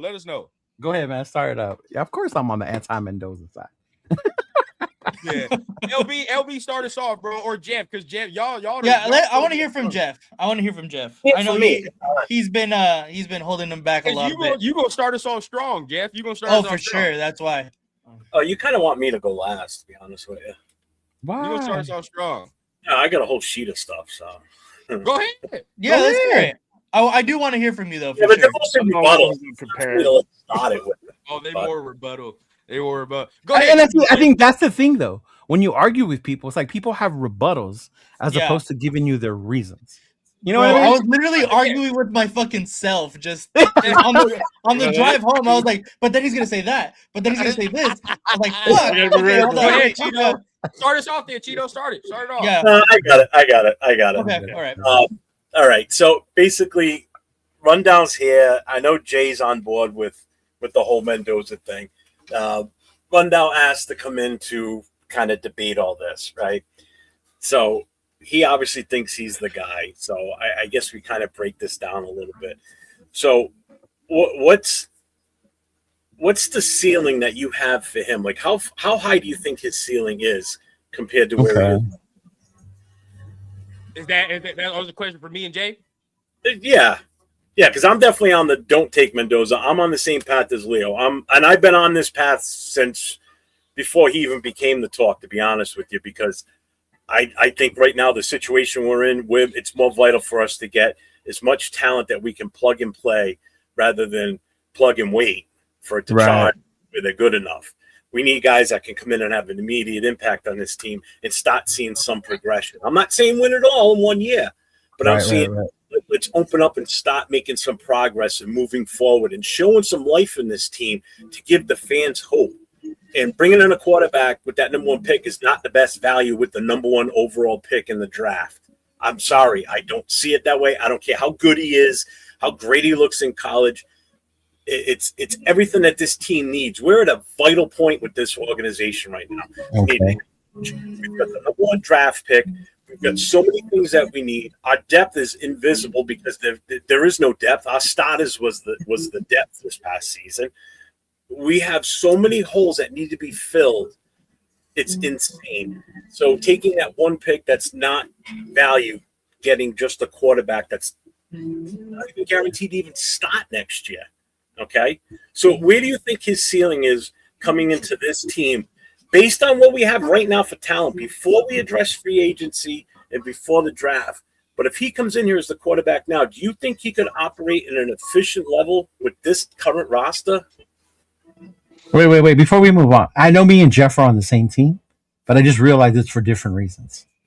It's not that just the fact that it's a quarterback we're taking. To me, it's this quarterback. Right. All right. For me, if it was like Caleb, I would not be up here questioning shit. Oh, I would be up here. I would be up here feeling ashamed of myself as a Notre Dame fan that I want Caleb from USC. Right? Mm-hmm. Like that's where I would be. It's not the fact that it's a quarterback. It's just to me, based on the fact that it's a number 1 overall pick. To me, him as the quarterback being the only one in this draft, it doesn't seem the value is there for a quarterback like him. If that makes sense. And we'll get more into reasons why. And stuff it's the one thing that people tell me all the time is, what do we do for a quarterback? Okay, I know I'm asking the question and I wanted you to rebuttal it, but I got to keep building on this because this is just, it gives me more fuel for this, I guess. You take him as that number 1 pick, right? That's the value of that number 1 pick is also the fact that the pressure is on the head coach, the GM, the player himself to come in and be that number 1 caliber player. And if he doesn't live up to that, okay, now don't take into the equation the whole Jamarcus Russell thing. I'm all for taking a risk, but you need to make sure that that's the right guy, okay? When you could do something where you move back in the draft, okay, you get 2 immediate starters right away because if you pull off 2 first-round picks in this year's draft and 1 more for next year, if you trade with the right team, okay, you can still take a quarterback that's going to have less pressure to prove himself. Because when you come in as the number 1 overall pick in a draft as a QB, all the pressure is on you as the organization, the coach, the coordinator, the QB coach, that player to perform like that number 1 pick. Whereas if you pick a quarterback at the end of the 1st round or early 2nd round, and I'm looking at like Chambliss as the next best quarterback coming out of this draft. Okay, so say it is Chambliss, even though, technically he's not ready. It doesn't matter if he's not ready. We'll have time to let him grow into that position, but still build other things around this team. So when he is ready, the whole team's ready. And then we just set sail. Now we're moving. There's less stress on that player in the organization. There's so much pressure on us with that number one pick to take a player that's not a plug-and-play player, where you're going to get that full value for that first pick. And I just don't see it with Mendoza. I don't see it with any quarterback, period, right now. There's nobody in this draft that is worth that first pick that's a quarterback. I'm sorry. I'd be taking like a Bain or a Reese, or if you want to do something else with the number one pick, do that, or you move back, get extra picks, and then build this roster up. That's why I don't Mendoza. I'm not gonna go on my argument real quick, but I will say everybody that's like, I would take Bain or I would take Arvell Reese number one overall before I would take Mendoza. You understand that puts them in the conversation of Myles Garrett and Jadeveon Clowney, right? Yeah, and that's why I wouldn't do that either. That's why I Ruben Bain ain't that prospect. As much as I like him, he is not no. That if we can't unload that pick, if we can't unload that first pick, we got to take somebody, and I'd rather take it with them because they're still going to be playing right away. You better well size them for the uniform because the day you draft them, they're already going to be on that starting roster. Guaranteed. Unless they have an injury. They'll already be on that starting roster. So Mendoza, yeah, he's going to have a uniform, but he ain't going to be playing day one. I think he is, though, if we draft him. He definitely will be. Day one, you think? Unless he blows it up in preseason? I think he will. No, he definitely will be just off of hype alone. Still, all this talk is all for nothing right now because, number one, haven't picked a head coach, no offensive coordinator, haven't even addressed free agency yet. So I'm okay with Mendoza if the offensive line is fixed in free agency. If we don't fix that free agency, O-line and free agency, then he's going to get absolutely slaughtered because then you're going to have to hope that what we have on this roster now improves enough. And yes, I know coaching has a big say in that. And we draft something that's going to be able to help that offensive line. Other than that, we're going to be no better than we were last year. But well, thank goodness the coaching hires and free agency comes first. Yeah, right. But we're talking about prospects though. Yeah. Like we don't know what Fernando is an NFL player yet either. We don't know what Ruben Bain is an NFL. We can only prospect. If it's Kubiak, I know he said he wants his quarterback. We don't even know if that's who he wants. True. He might want someone different. But he might want a player that's already in the NFL and do a trade with something. This is the thing, Jeff. It doesn't matter what Kubiak is going to go in line with what Brady and Spytek are going to want. That's the hire. Go in line. Hire somebody with the vision. That's why I say the vision needs to be like, if they're sold on it. But this is the thing. If they're sold on him, so is Kubiak. They're not hiring no coach that's not. Like that's We just went through that. We just went through that, bro. You know what they're going to do. So do you get probably? But if you get a yes man as your head coach, are you getting the best possible head coach at that point, or you get yes man going to go along with him? But that's the thing. Like, but okay, so if we're in the interview process, right, and that's what I said yesterday. And John Spytek and Tom Brady are like, hey, yo, we like Fernando. Okay, so so the next prospect that come in here, if he come in here and be like, yeah, I would trade the number one overall pick and do this, they would look at each other and be like, well, cross his ass off the list because he not going to work off what we want. We want Fernando, right? And that's what it is. So the next coach that come in can say, man, I'll take Fernando. He can work like this in my office. They'll look at each other and circle his name and be like, yeah, all right, we can fuck with him. That's probably what's going on right now. I would doubt that they're in there like, oh man, we're just gonna look at whatever coach and just go with whatever the fuck they want. I don't think so. I think that's what I was telling him yesterday. How do we know that? I'm hoping that's why we have these Zoom call conversations. You're making sure, like, hey, we're thinking about taking Fernando. What do you think about him? Like, what would you do? How would you build, right? Like, those are the conversations that we're hoping are happening and should be happening, right? Okay, real quick. Because you know, I'm always going to defer to y'all for shit I may not know. Mm-hmm. When Jamarcus Russell was coming out, did he have any concerns? Okay, here's the thing. Yes or no? So here's the thing. Coming out of LSU, he had the gun. If you did your homework, mind you, it wasn't the age we live in now with social media and the internet.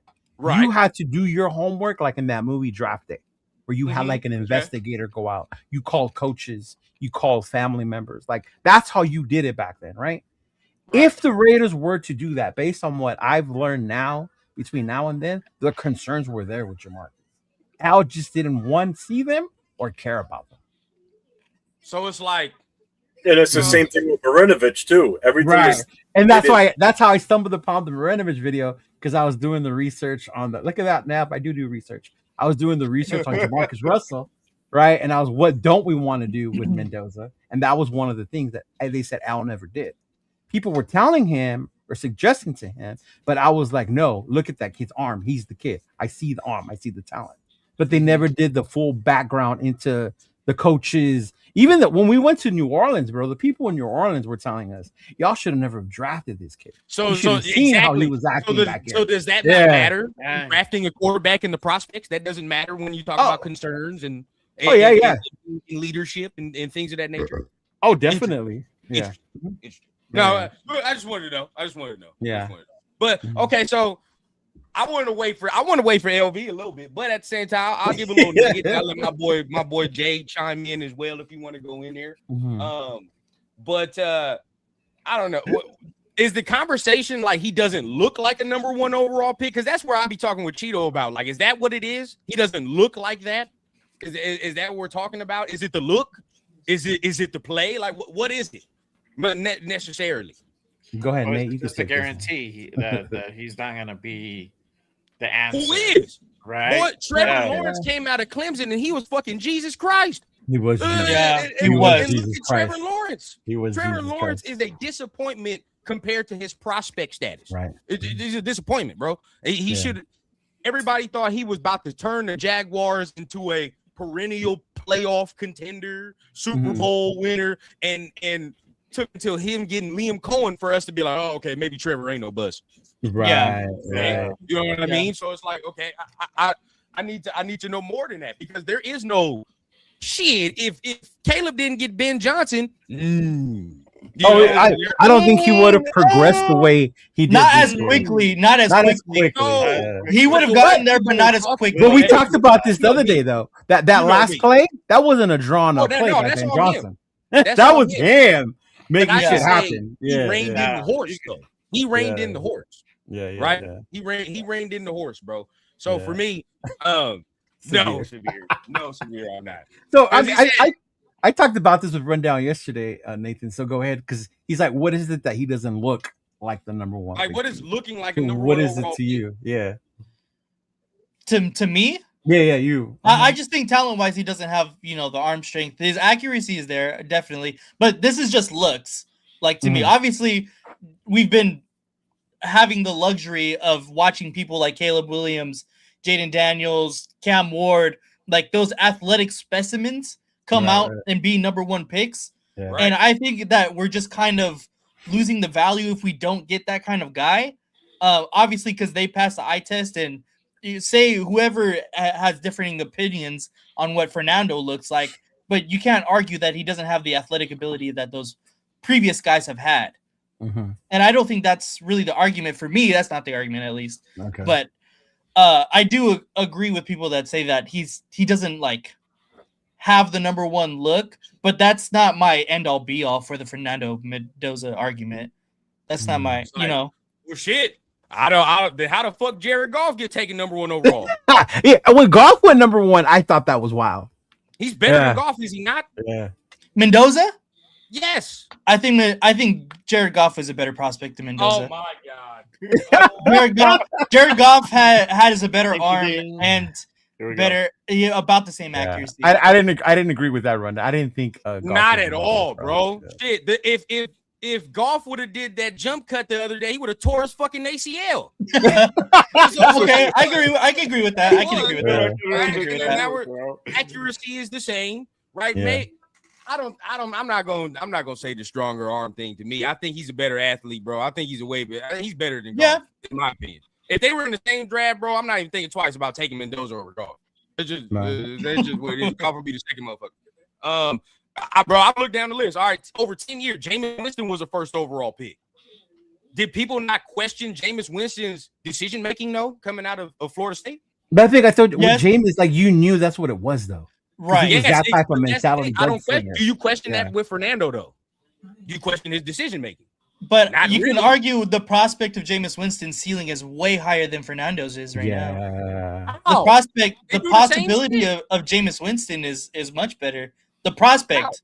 The I prospect. thought Winston's ceiling was higher coming out of Florida State. Not what he became, right? Because I figured if he was properly coached, right, Winston, Yeah. you would be able to get him to make smarter decisions because he has that ability to make those amazing plays with his legs and with his arm, right? Yeah. Like he had that ability. His problem was he did it too much. When he's off his first read, I'm not looking at Mendoza like he's going to throw a pick just because he's off his first read, though. No, and to his credit, minimal times, bro, where I'm like, oh, he's going to throw a pick because he's off his first read. Like, no, minimal times he does that. And to Mendoza's credit, he's not afraid to take a sack either. Thank you. Yeah. I noticed that on Monday, and I told Nathan that. And it's funny because there were Raider fans that were watching, and they were like, throw the ball. And I'm like, they better get used to this shit. He's going to be a Raider. Right? Like, there's times where you don't need to throw the ball and just take the sack, bro. Like, you know? Yeah. You know, that's what you're going to have to do that in the league because especially like he has athleticism, but he ain't got enough to be running away from all these guys consistently. So he's going to have to learn when to take the sack. You feel what I'm saying? That's fine. Now, like you can say, I think he's a better prospect than Goff, bro. He's a better prospect than Goff to me. I think he has that ability. Now, people can say like, see, Jameis is way more talented than Mendoza. It's not even close in terms of raw talent. But you talking about raw talent, right? But at the same time, when you're getting a quarterback, we look at the whole entire thing, right? Right. I'm gonna take somebody I feel like is not gonna throw 30 picks in their fucking career at one point, which is what Jameis did, and that was the concern with Jameis coming out of Florida State. Whatever you say, bro, his concern was he turns the ball over. So if we're taking him at number one, so you're saying he's an elite quarterback, is that right? He's an elite game manager. No, I'm asking, is he an elite quarterback, or is he a safe pick? How do you know who's an elite quarterback until he gets? Did you know Patrick Mahomes was elite when he got picked 15th overall? No, nobody knows. Nobody knows. Again, you're talking the 15th versus the for us right now. I think he is the best. Hear me out. So you honestly think that you're saying that he is absolutely number one overall first pick talent and is going to be successful in this draft? Yes. In this draft, yes. If there was a Myles Garrett running around, if there was a real Myles Garrett in this draft class, like how people are trying to make Ruben Bain to be, if there was a real Myles he's not Myles Garrett, and I like him. No, he's not Myles Garrett. Bro, I would actually be with y'all. Severe said that shit the other day. Like if there was a Malik Neighbors or something in here, I would be with y'all. If Jeremiah Smith was in this draft, I'm with y'all. Trade it back. But there is no other prospect. There's no fucking Joe Alt in this draft. Not even the best old lineman is a top 5 pick. It's not. So where would he if he came out last year and didn't go to Indiana this year, where would he rank in the quarterbacks based on his what you think he is right now? He would probably still be number one because Ty, whatever the fuck his name is not good. Chambliss is not going to be a first round pick. Like he would still argue. He will be, but he shouldn't be. But Severe, if that was the case, then why wasn't he picked in the top 5, bro? If that's the case. Because he had all this raw talent, right? But at the same time, bro, you can't just be like, oh, because he had this raw talent, he should have been picked in the top 5. Like, no. There's a reason he got picked in the 15th overall. I'm going to say some I think because of Cliff Kingsbury's him. Did he have the dog offense? Right? See that guy. He got 15. Like I think that's because Cliff Kingsbury's offense is very. I was about to say, the game specifically as well. So the fact that they didn't know that if it could translate well to the NFL game, and he had the processing power.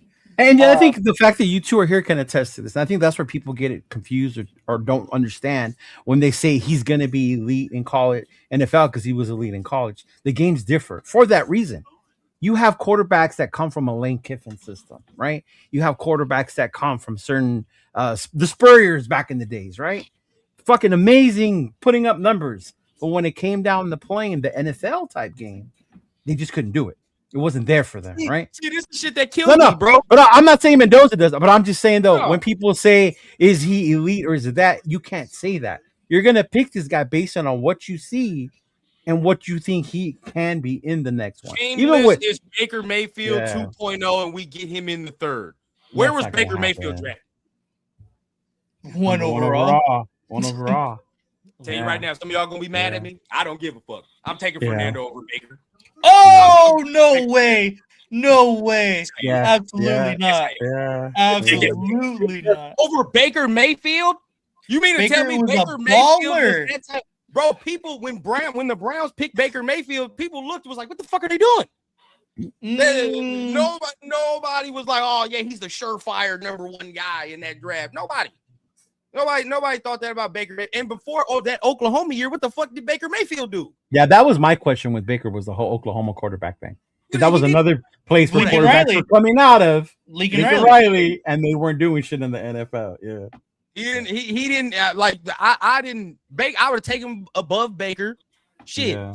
I'll take him above Bryce. I will take him above Bryce Young. Everybody be like, why would you do that, bro? Him and Bryce Young do the same exact shit, and Bryce Young is 6 feet and he's 6'5". I don't want to say that because I love Bryce Young, but it's probably pretty close. That's probably the closer one. The Bryce Young. That's probably pretty close. But Mendoza is bigger, and that's why I didn't like Bryce Young as an NFL prospect. Can I just address something here real quick? Because this is what gets misconstrued with all this. We're not Mendoza haters, okay? No. I do not dislike Mendoza. I'm just thinking there's better. I know Nate does. I want to. Yeah, I was gonna say. I'll go after this and get my whole spiel. What I'm referring to. I'm looking at setting this team up for the future with as many players as we can get in. It's going to have an impact with this, and not just sticking with one player. Again, I've already said this, and I'm on record on multiple shows. If we address the free agency with the front line, offensive line, in free agency, and they think at that point Mendoza, then go get him. And I don't have a problem. I'll stand behind it 100%.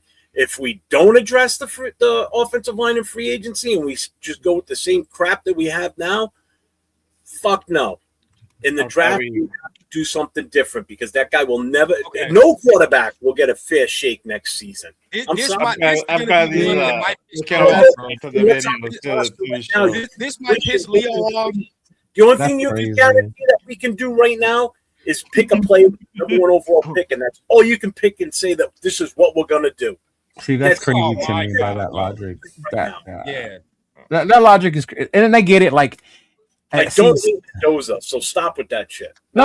I get what you're saying. I get it. But what I'm saying is, it's not revisionist history. One dude is 6'5" and one dude is 6 feet. Yeah. I mean, it's been proven that under 6 feet quarterbacks struggle in the NFL. There's a couple. It's proven. It's not just saying, because Bryce is struggling here. It's like, dog, I would rather take a 6'5" guy over a 6 feet guy that kind of do the same shit. That's all I feel. Breeze or Mendoza, since we're talking about height. Breeze or Mendoza coming out. I don't remember Breeze coming out of where he came out. You don't remember Breeze coming out? Nah, not coming out of college. Not coming out of college. I did because Notre Dame played him. He was at Purdue. Where was he? I was probably shitting my pants then. Where did Drew Brees come out? Where did Drew Brees get out of Purdue? Where? I can't remember where he got picked, man. I think it was the second round. Was it second? I thought he was late first. The second round. I thought he was the first round guy. I thought he was the late first. Check it out. Yeah. I mean, I don't understand why they wouldn't prioritize the O-line if they already feel in January that they're about to pick a quarterback. 2001, second round. He was the number 30 pick overall. He was the first pick in the second round. First pick in the second round, yeah. Yeah, that's what it was. Yeah. No, I mean, look, okay. He would have been a first rounder. If there was a Myles Garrett up in here, bro, we can fuck around. If there was a Myles Garrett, then I could say, like, all right, bro, but even Myles Garrett just broke the goddamn sack record and they had 3 fucking wins. DJ LT was round 1. So they, he had 3 wins. I don't know about that, Shavir. Yeah, I don't know about that. If Bryce Young is in this class, he's the second pick. He's the second. We got a super chat from Afakasi, $5 super chat. He says, I'm not waiting no more to get our guy. Wait till next year, build the trenches, trade the pick, draft Mendoza. Yep. Yeah. If Bryce Young was in this draft, he'd have a nice time being a New York Jet. I'll tell you that right now. These were over 20 minutes ago when I was going through my rant. This is the part I don't like. Go ahead, read that super chat. But this is why I don't like when people like him. Super chat from G-Fam for $5. Mendoza college football playoff run completed nearly 75% of passes for 555 yards, 8 touchdowns, 0 turnovers, plus a rushing TD in 3 games. Enough said. I mean, it's not the end all be all, but it's good. No, but people are using that as the end all be all. Is why you should take him. And my thing is, you need to look past those 2 games you saw, plus the Miami one, and base your opinion. Well, I can tell you right now, probably about 75 to 80% of Raider fans only watch those playoff games. I guarantee they didn't watch many during the season. Hey, look, check this is okay. I'll say this. This is probably gonna get Jeff mad, get everybody that don't like Mendoza mad. But I truly feel this now that I'm pretty. I've watched him the whole season now. At this I know point. you have. That's why I didn't say you. I've watched him the whole season at this point. We talked about it all year. I already knew about him coming out of Cal. So Yeah. I feel he has this shit that just makes people better around him. I think that's some of his shit, bro. That's his intangible to you. That part. I think it's part of it. I'm not saying that's the whole thing. So but by I you think, saying that means Deontay Thornton's going to be a superstar next year. Betch is going to. See, you can't do those arguments either, Yeah, though. but That's just, It's going to make those guys better. Look at what we have for Oh, what I'm saying is this. positions. Shit right now. you make it seem like we don't have 10 other picks, though. I think I know, bro. I think he That's makes weird. people better around. The picks from last year haven't worked out very well. How are the ones we're going to make this year work out? See, that's that doomsday. And you have that same thing happen, bro. Yeah, With all come on the now. picks. You just don't know. Now Thornton, now there is a receiver that I will say will get better, but you know. Yeah. Oh yeah. You know, Who guys? Who's gonna get better? Nathan and Rundown and Jay. Best, baby. Yeah.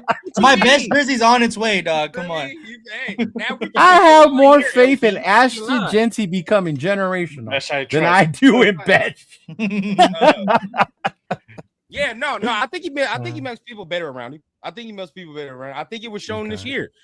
Severe I'm talking about vibes. How is it vibes when nobody knew who the fuck Elijah Surratt or Charlie Becker or none of them dudes was before this year?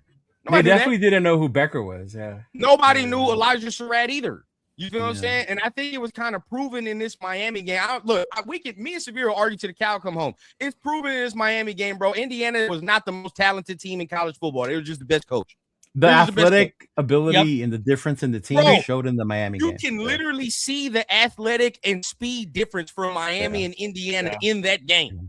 Especially once Miami started pressing them. Yeah, exactly. Remember back in '99 for Miami? In the second half, that was suspended. Bro, me and Leo were watching it together. He was a fucking beast. Number 99 was everybody's like, oh, Indiana wins because they're bigger and they're stronger. No, they're not. Yeah. No, they're not. How many completions did he have in the second half after what's his name came back into the game in the second half? How many completions? Oh, the defender from Miami, the one that got suspended. Yeah, that was suspended for the first half. Oh, yeah. He was 5 for 5 in the second half. In the fourth quarter, he was 5 for 5. Mendoza was 5 for 5 in the fourth quarter. Yes, and that drive where he had to go the fourth downs continue. He didn't miss a pass on that one. Yeah, that was a back shoulder once. That was 2 back shoulders. Mm-hmm. Now we can talk about that back shoulder. Now this is something that some people you can either be mad or you can not be mad. But if every quarterback had a back shoulder bag, you would see every quarterback do it. Yeah, that's what we said when we were watching it too. Every quarterback had a back shoulder bag. Every quarterback in the league would be sitting there throwing back shoulders. It's not a bad weapon to have in your arsenal. That's a bag, bro. It's just in the club. It's just some people have it in the club, some people don't have it in the club. You feel what I'm saying? It just is what it is. And I think he's got that in his club. Why would I not think if he's doing that with fucking Elijah Surratt, he can't do that with Brock Bowers? He can't do that with Brock Bowers. I can't at any point in the game say, hey, bro, 89, line up one-on-one on that corner over there, bro. We're about to do that back shoulder. I honestly think he could do it with 89, and if there was someone that could unlock 87's potential, it would be him as well. And 18. Yeah. Why not? Hey. We are Mendoza already used to the milk check. You feel what I'm saying? We gonna be good, baby. We gonna be good. Nah, I think it's fact. Okay. Yeah. I don't know. I guess it would it be different if there was. I think that's the part that maybe gets me is that because there are no other players that are number one, that we're kind of like, well, this is the number one guy, and it's the Raiders' luck that the one draft there's only one guy. If you ask Surratt that question, did I have a better year last year or this year? Which year you gonna say? Which year you think he's gonna say? He would say this year. 100%. Surratt would say this year. Yeah, 100%. He did. He got interviewed. I watched the interview with Surratt. He said this is one of the. This is it. Mm-hmm. Yeah. And he said it was because. But now I don't know whatever the case. I'm not gonna say all that. But I will say this, right? He it's a story with Derek Carr. He said he knew what time it was with this team when they got Fernando and they was watching film because they didn't do that shit last year. That was the one I saw. That was the interview. Right? It was like, oh, bro, we're doing shit this year. Yeah. Completed 2 pat, bro. He was 5 for 5 in the quarter, bro. I said in the quarter. Yeah. See, hey, Severe be hearing with Severe. You be on that money Chuck shit. Hey, I never hear Turf tell him he don't know English, motherfucker. All right. No. Hey, that's my dog. That's my dog, Severe, bro. That's my dog, Severe. Because when it come, bro, like Severe, don't he'll say like fuck them back shoulder passes. You know what I'm saying? Like that is what it is. You can't do that in the league. Fucking Rodgers and Adams made a fucking career out of it, bro. Can do it. I don't think people can do it. Look, as much as I love Caleb, but his arm, I don't think gives him the touch for that type of throw. He got a strong ass arm. You gotta watch more Bears. And that's not a slight, bro. Gotta watch more Bears. That's not a slight, bro. That's just them strong arm ass quarterbacks don't have the touch like that. They just don't. Need that finesse, bro. Josh Allen don't got that touch like that. That motherfucker is spraying shit all over the yard. I think Allen throws it so hard it goes through his receiver's hand sometimes. I think that's what happened. That was what was happening in Chicago this year too. With what? In Chicago this year. That's what happened with Caleb. Yeah. Yeah, Caleb was throwing that bitch too hard, and fucking people were dropping that shit. But that's what, it's not a slight, bro. I just think them strong, like the quarterbacks that we looking at that throw it like that, they really don't have the best touch like that. They just don't. Mm-hmm.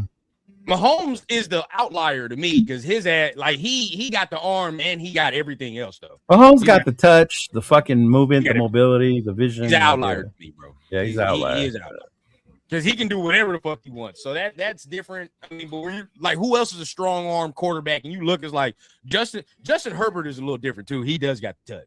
He has that touch. Herbert's got touch. Herbert just can't fucking win. So that's Herbert just chokes in the postseason. Okay, so let's talk about this real quick because that just made me bring up something. Is that something that we look at like when it comes to like a quarterback? Because remember when Justin Herbert came out of Oregon, the conversation was he don't really like he's a good quarterback, but when it comes to his leadership shit and when it comes to him putting the game on the line, he's not really like that. That was a conversation in Oregon, right? Now we look in the league and it's like it's kind of the same shit. I don't think it's kind of the same shit. I think Herbert gets a lot of shit for it because it happens in the postseason when you see his dismay. But if you watch regular season games, though, like there's games where he's gone head to head with Mahomes, and they've gone, to not use Jeff's favorite word, they've gone dog to dog in those games where he's shown his leadership, he's shown his fucking physical toughness. And to be able to get through those games. But isn't that part of it, though? What do you mean? Like being able to play in big moments and play. I think it's having that ability to be a leadership, but then there's certain players that when it's the postseason, they're just different. And I get that. And you want a player who's going to be able to be that one. Like we were talking about about CJ. Like what happens to CJ when the playoffs start? Like Jesus Christ. Right? Too, but yeah, so bad. Mm-hmm. And then there's some players like you think about. I can remember Tom being one of them, Joe Montana being another one. That in the postseason, all that other shit didn't matter. Yeah. Mm-hmm. No, because it's not just his stats I like in the playoff games. The kid is just so smart in the way he plays, and I feel he is the type of kid that watches film and studies so much. QB is 80 to 90% mental, and this kid has that. Just my opinion. Okay, I'm ready. I'm ready for my little spiel. It's fact. He does do that shit. His book. What is not a Philly? Yeah. Okay. Again, I'm gonna go ahead and just reiterate what Jeff said. I'm not a Mendoza hater. I just think that the value of the number one pick should not be used on a Fernando Mendoza. I don't think he's a valued number one overall pick. What's up, bro? So what's up, bro? The whole thing is right now, Indiana has the highest percentage of RPO plays ran in collegiate football at 25.9%. That leads the nation. Yeah. The NFL only runs an RPO system 13% of the time. An RPO, if you know, is run pass option. There's two options: run, hand it off, pass the ball. That's your second option. Those are the two options right there. So my concern with Mendoza is he going to be able to get through the progression of looking at multiple receivers downfield? Right. Can he do the look? Correct. I don't doubt that he doesn't have the placement or, that he can make the throws.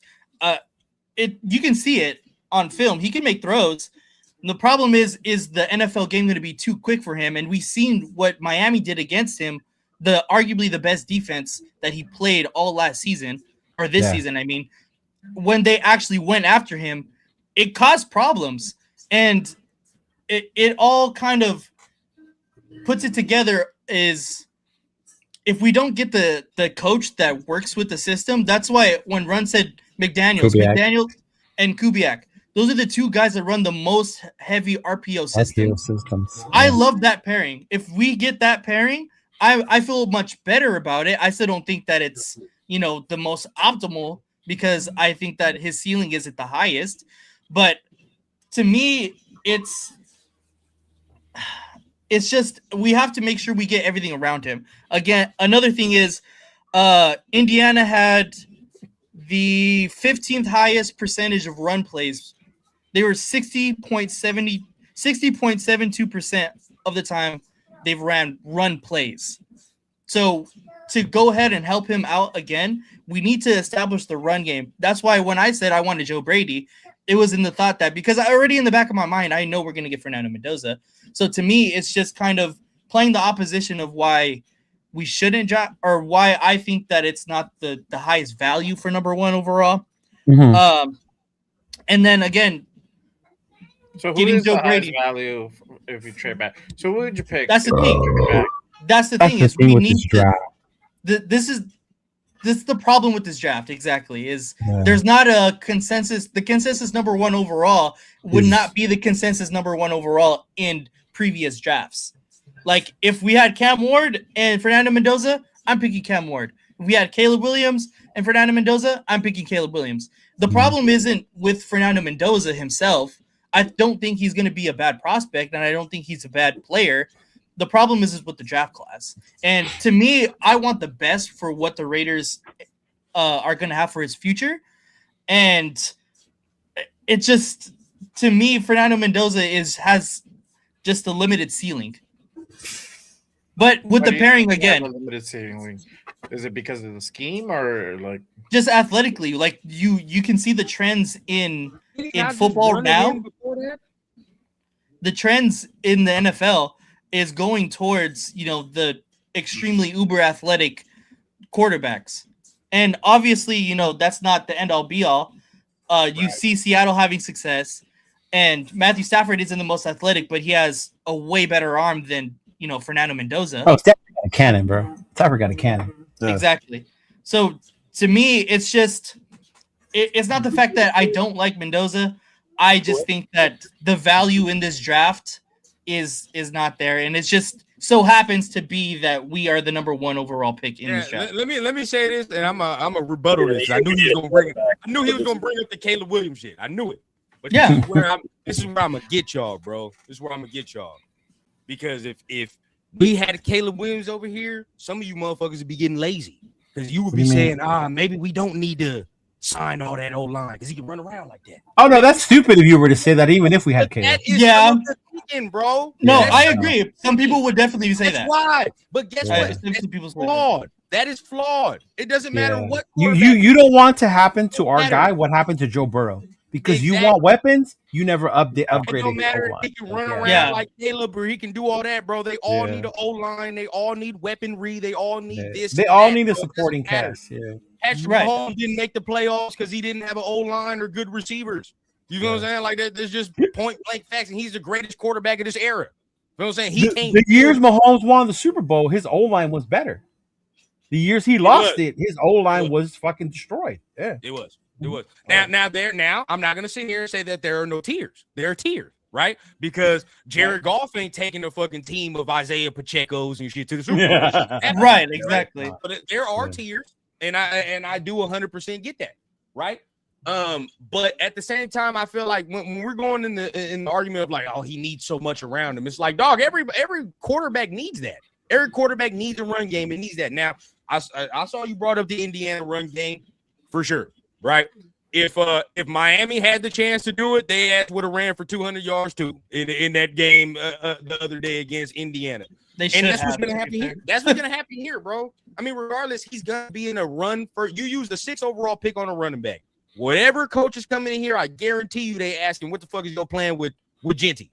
What's your plan with him? Because we're not going to waste a 6th overall pick with a running back. Yeah. So what's your plan there? So it's always going to be run first. That's just what it is, bro. I mean, we're always going to be a run first team because of who we selected. So I'm not mad at that. And again, I think Clint Kubiak is the perfect system. If we get Clint Kubiak right, I feel that Fernando Mendoza in that system can be better than what Sam Darnold is in that system. That's how I feel. Right now, what? Sam Darnold is more athletically gifted than Fernando Mendoza. But guess what? I don't have to worry about with Fernando that I got to worry about with Sam. I ain't got to worry about Fernando throwing 4 fucking picks in a game. The stupid minute throws. Dumb shit. You feel what I'm saying? I don't have to worry about that. I don't. And you can say he's more athletic. But does that limit your offensive's firepower at that point? Does that limit your offensive? Like, does it your offense have a ceiling at that point? I think at that point the argument is he's smart enough to know that I don't need to go out and make those plays because my defense is still going to give me the ball and keep me in this game. Sam Darnold doesn't need to make those. But then we have to also address defense too. Like that, right? That's the thing. That's why it's like even when we were drafting Cam Newton, we still got to get some defense. And I think that's what gets lost in the argument. Everybody thinks that if you take Mendoza, you're not gonna upgrade and update everything else. No, you still have to. But that's also another reason why, like, we're saying we're gonna need all these things. Like, we have the possibility to do that, like to go address. No, and if you were to trade it, you have more capital to do it quicker. That's what I'm saying. Right. You could do it quicker, but also we trying to quicken it up. We trying to and I said we are. At the end of the day, we forget that we have free agency. You still got to be patient, right? Yeah, free agency. Even if we do, we still have to be patient. Even if we trade away the number 1 spot. But wouldn't you like this? Okay, regardless, even if you take Mendoza, I don't think nobody should sit up in here saying that we're making the playoffs next year. Even if you take him. Regardless, no way. No way. Even if we trade the pick away, we're not making the playoffs. We're not making the playoffs. Wouldn't it be better to say after next year, you can at least fucking say, like, we got a quarterback? We at least got one? Because I guarantee that's what New England said. They were ass last year. And New England was like, we got one. But is Fernando Mendoza Drake May? Yeah. No. Can we agree on something? I'm glad you said that. If he's good for us. And that's what I was gonna say. Can we agree on that? I think that's what drives me crazy. Is that he can be our Tom Brady. He could be our Drake May. He could be. Can we just let him be him and evaluate him for what he is? Not for who we think he should be. That he can say who he wants, or what? Then we can see a direction. That's the other. Yeah. Well, this argument over this shit is ridiculous and pointless. Like I've said already, we really shouldn't even be sitting here arguing this. Half the time it's the chat that starts it, and then we just pick up on it and go for it. But it's a good argument, though. It is because it's all for naught right now because we don't even have a head coach. This is the conversation, Severe. It's not, and nobody wants to talk about. That's the conversation I'm all for, also. Because this gives everybody what they want, don't it? We get a quarterback. No, it doesn't give everybody what they want. Because I don't want Max gone, yo. I don't want Max gone. I don't think Max wants to go necessarily. I don't want to add Max to my wall of jersey of players that aren't here no more. Yeah, baby. You know? I don't want to reach to the side of the closet where Woodson is, you know, where Carr is. Funny, Jay, now all of a sudden we ain't got all these fucking holes we got to fill all of a sudden. Well, you start talking about Max. And maybe I'm glad you guys are here, and I want to ask you guys, because this is what drives me crazy, is I get, and this is why I like arguing with Rundown about it, because he'll tell me Mendoza's reasons without saying he's a Heisman Trophy winner. That don't mean shit. That doesn't mean shit. I don't care what you say, bro. That don't mean shit no more, right? And then number two is that he went undefeated. There's other teams exactly in college football, and that quarterback didn't amount to shit. There's other teams that had a quarterback lead their team to multiple national championships, and that guy didn't amount to shit. So don't put so much weight on the fact that he's a trophy winner. He's a national champion. You have to draft him. No, those aren't the reasons why. Yeah. Bro, I can see him in this Kubiak play action offense with Genty. Take it out right there. As soon as I see somebody three-step, I get it to him. I can see that. That's what Sam Darnold does. Literally what Sam Darnold does right now. You know what I'm saying? But I feel like I truly feel this way. When you see with Sam Darnold and the Seahawks, Fernando can take it up a notch. So he's a less mistake, smarter version of Sam Darnold. I told you what I think he's fucking Matt Ryan, bro. You did say Matt Ryan. Oh, Matt Ryan is way too high of praise. What? Way too high of praise. You lost me on one. Nah, bro. Nah, Matty Ice had a bigger arm, I think. I think we got to go back and watch Matty Ice. I'm giving too much credit for Julio. Bro, go back. First of all, Matty Ice made the playoffs before Julio got to wore Falcons uniform. Let's not do that. Right? It was a Roddy White. Yeah. Uh-huh. You feel me? Your boy Matty Ice was making playoffs. If Matty Ice had won that Super Bowl, he'd probably in Hall of Fame discussion. No capital. Because he would have gone as one of the QBs that. Because he would have got the MVP and that too. And that too. Eli Manning's in the fucking Hall of Fame discussion. Come on now. Hell yeah. Right. But you know, I think he's Matt Ryan for real. And can you win with Matt Ryan? Yes. Oh, absolutely. Yes, you can. Yes, the fuck you can. Yeah. So I'm with it. Again, if he's a top 11 quarterback? I've said this all the time. If he's a top 11 quarterback, it's worth it. That's worth the. I'm not drafting a top 11 guy at number one overall. Like you're gonna get Derek Carr at number 1 overall. That's what baffles all the rest of these first round picks are in the class of Jameis Winston. That's the other part. He can play out. So that's the if he's a top 11 quarterback consistently, you can win a fucking playoff game with. You can literally win a playoff. Okay, let's say this. I get you because I don't like Derek Carr either. It's not my cup of tea. It's not. But at a point in his career, we can say he was a top 11 quarterback, right? We can say that. Yeah, 2016, 2021 season. Maybe even at his peak. Maybe he have his peak. Maybe 8. As far as 8. I mean, there was a reason he was the highest paid QB for a minute. Yeah. Right. So maybe you can even go as high as 8, top 8 quarterback in the league. Can you not win games with a top 8 quarterback in the league? Yeah. You can't win games. You can't win. You can't just say, bro, we got a top 8 quarterback defense. Don't fuck this up over here. Don't give up 35 points. You know what I'm saying? Like, bro, I guess that's my thing. If he is a top 8, but I want a top 8 quarterback that can win the game for you, not one that you can win the game with. If I'm going to use the number 1 overall, well, we don't know what's up with the NFL. We don't know yet in the NFL circumstance, right? Because I can say all I can say about his college performance and he done came back against this and this and this, but it's different once you got fucking what's buddy from the Chiefs. Big Chris Jones. Yeah, it's different than Chris Jones on your ass. Or Benito on your ass. Or Benito. Yeah. You know, that's a whole different story. So we don't know. Right. I don't know yet. I can say, he's a winner off of Indiana, but I don't think none of us truly know if they're winners until they get in the league. Yeah, I can agree with that. Right. Right now, Justin Herbert ain't no winner. Y'all, Cheeto and Jeff, you could probably tell me Peyton Manning at the beginning of his career was not no winner. Everybody he was not a winner. Right. No, he was not a winner. No.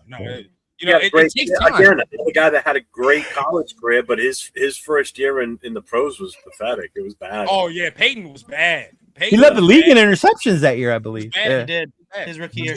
I think his brother trolled him with a video where he had him like do the 10 guys that intercepted him that year. Hey, of course, you know, Peyton is Peyton, you know, but at the end of the day, bro, it's like, you know, I just think we'll just see what he is. We'll see what happens in there. I think right now, for what it is, I personally am comfortable enough to take him and know consistency is going to be the major thing. Consistency. You know what I mean? I don't know what the fuck. I know year in and year out, I'll probably get consistent play. Somebody's G-Fam, you got to make up your mind, because a few minutes ago you were like, he's the save-all, end-all for us, and now we don't know if he's good yet. Still needs to play the NFL football, but it's potential there, and it's worth the risk with the eye. I mean, a little while ago, you were at the altar for him. He's favorite for him, bro. He says worth the risk. So only thing you can do right now is be comfortable enough to say, I can take this man, and I'm not gonna. He's not gonna be no bust. I think. That's the likelihood of being a bust is. Well, he better not be just do that. But like, bro, I feel like when you're the quarterback year in a year, I've got to get 3,800 yards. Yeah, this is gonna sink or swim this organization for years to come if it goes back. That's the whole point. That's what I'm getting at. You've got the chance to right the ship and get us going in the right direction. In filling some vital spots with immediate impact players.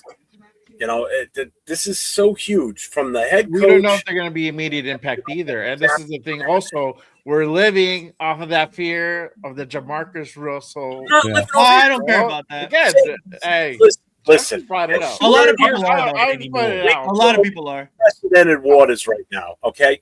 We have something that we've never had before. We've got a need for a head coach.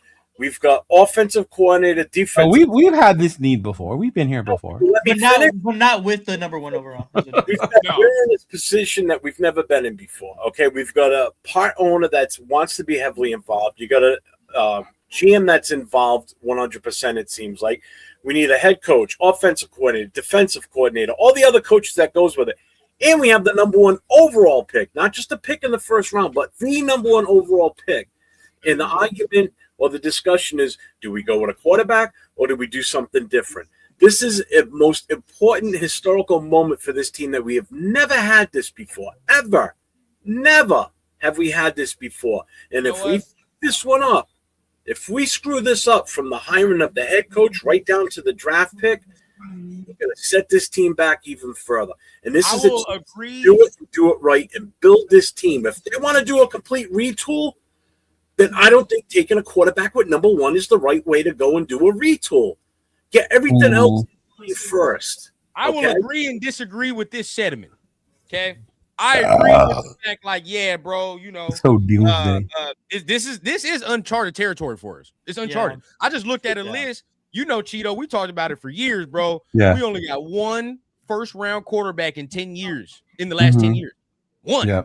Right? Like that there is no coinky dink why our quarterback situation is fucked off. You gotta take this swing. And that was our own mistake by not bringing in a quarterback because we had Carr. 100%. 100%. Now this is where I'm at. This is why I disagree. Because we're finally in the position that these other fucking teams have abused for years. The Jets on what quarterback? 30? The fucking Cleveland's on what? You feel what I'm saying? We still swing. Last year. We still swing. I don't give a fuck, bro. I'm at the point now and I'll say this, maybe it's flawed way of thinking, but it's draft quarterback for me, bro, because you save money too. You save the bread. If he's not all that good in 3 years, right? You do what the fucking Rams did, and you trade his ass, and you move on for picks because a quarterback. That guess what? If he is a top 11 quarterback and you feel you can move off him, wasn't the Colts trying to give us first round picks for fucking Derek Carr? They were. The Bears did it with Fields. They had their chance. They experiment. Before you give this man big money and you figure out that he's not the guy, before you got to pay this man $60 million, you trade his ass and you go again. Yeah. This is what it is, bro. We can't be scared. Fuck it. I'm cool with this. We done already seen like 6 quarterbacks in 4 years. I'm good, bro. I'm good. Yeah. I get the argument, and I hear it too. I guess my thing with the argument though is I don't think you don't have to go away from a quarterback if you're in this moment, if you were rebuilding. My thing is just I don't see him as that like game-changing type quarterback that I can't pass up during my rebuild because he's there for me. To me, he's more of a game-managing type than he is a game-changing. And if I'm drafting a game manager number 1, where I still have to get the rest of the pieces for him to manage, am I really going to get the most out of him, say by year 2 or 3, which is my hope, right? But there's other ways to do. You get free agency, all that other bullshit. Like I get over the last 5 years, I think as the Super Bowl winning quarterbacks, weren't they game managers in the last like 5-10 years?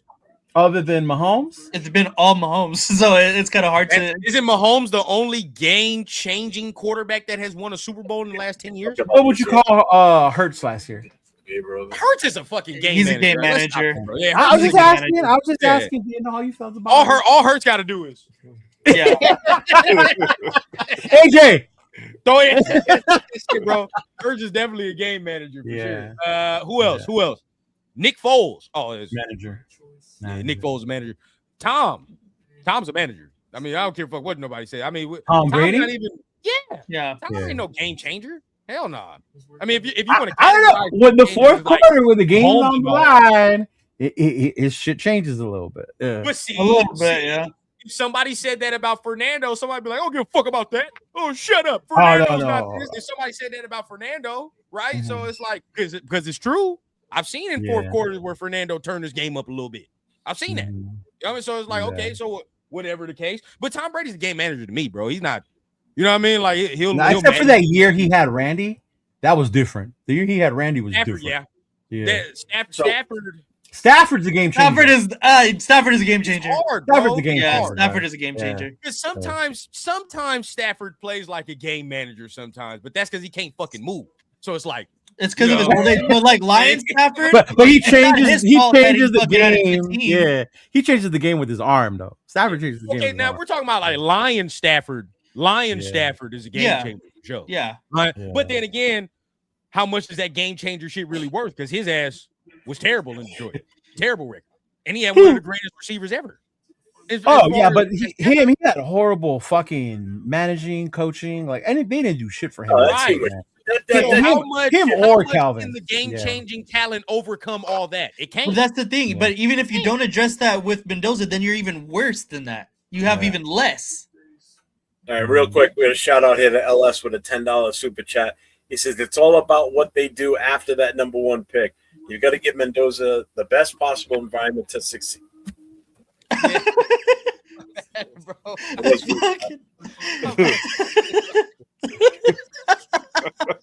Bro, it's mid-sentence. He was about to kick you off, dog. Prioritize the offense. I don't care if the defense is ranked 32nd. And just real quick, shout out to Federated with the $2. You better care if the fucking defense is ranked 32nd. Yeah. Oh, you're going to be hot. Yeah, you're going to be pissed. You're going to be pissed. Because the defense is ranked 32nd, then why the fuck is 98 still here? We're the Bengals. Exactly. We'll be the Bengals. That's who will be our QB next year. How many games do you anticipate? It's got a point here too. You know, they're asking everybody saying, "Well, who's going to be our quarterback? Who's going to be our quarterback?" If it's how many games do you think we're going to win with or without Mendoza? Seriously, that's what he's saying right here.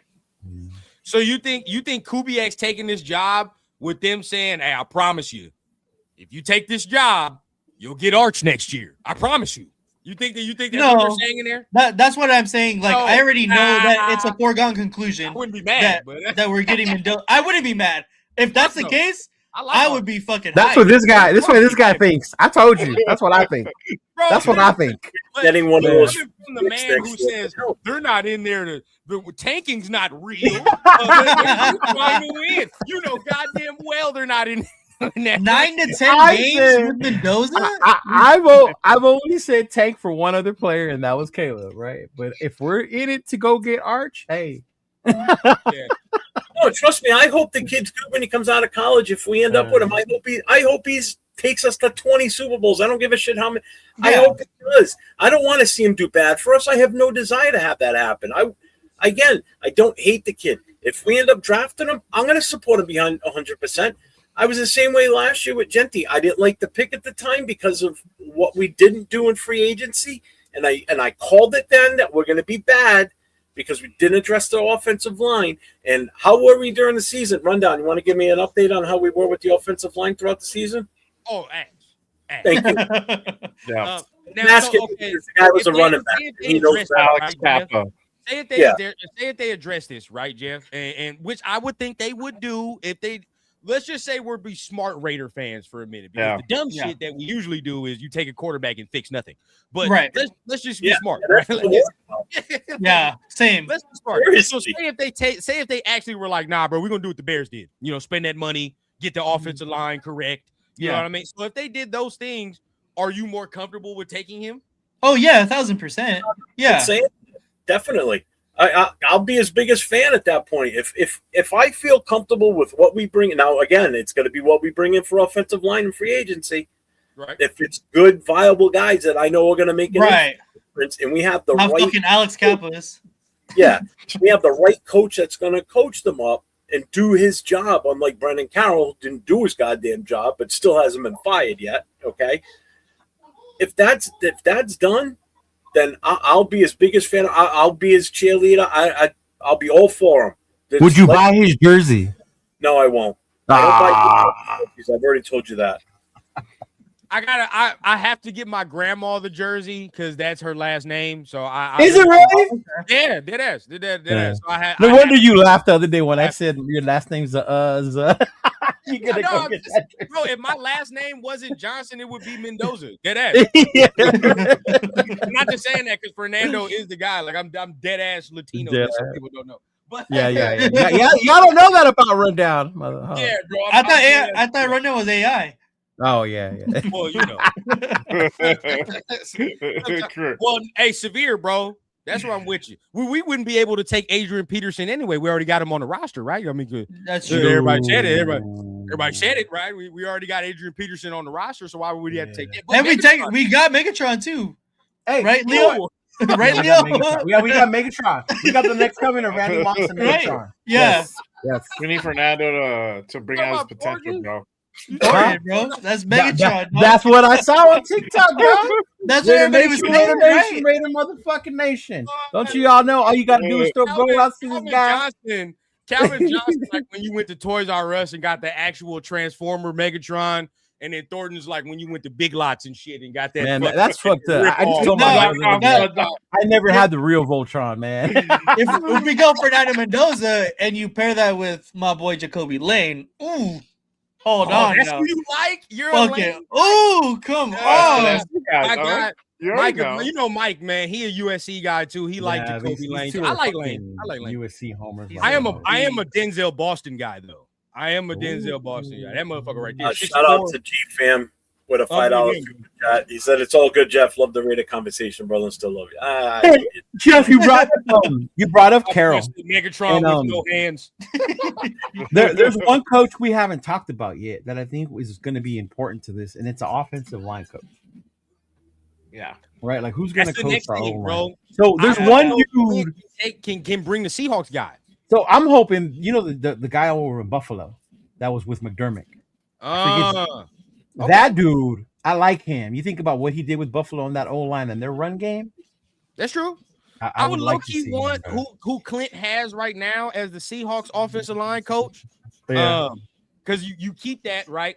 But at the same time, think about last year's Seahawks offensive line was ass, wasn't it? They were trash. So the turnaround that they've done this year. Yes, Drake May was a better prospect. That's tremendous. I was gonna say, yeah, he was. Can I just say something about Kubiak real quick? And I think this is going to be a huge testament as to how good he really is. Yes, he was. Yeah, Drake May. Pay attention to this weekend's game with Kubiak. Okay. Because Charbonnet is done for the season with an ACL. He's down to one running back right now. He's down to Walker. Let's see what they come out with a game plan because they don't have that 1-2 punch right now that they have with Charbonnet and Walker.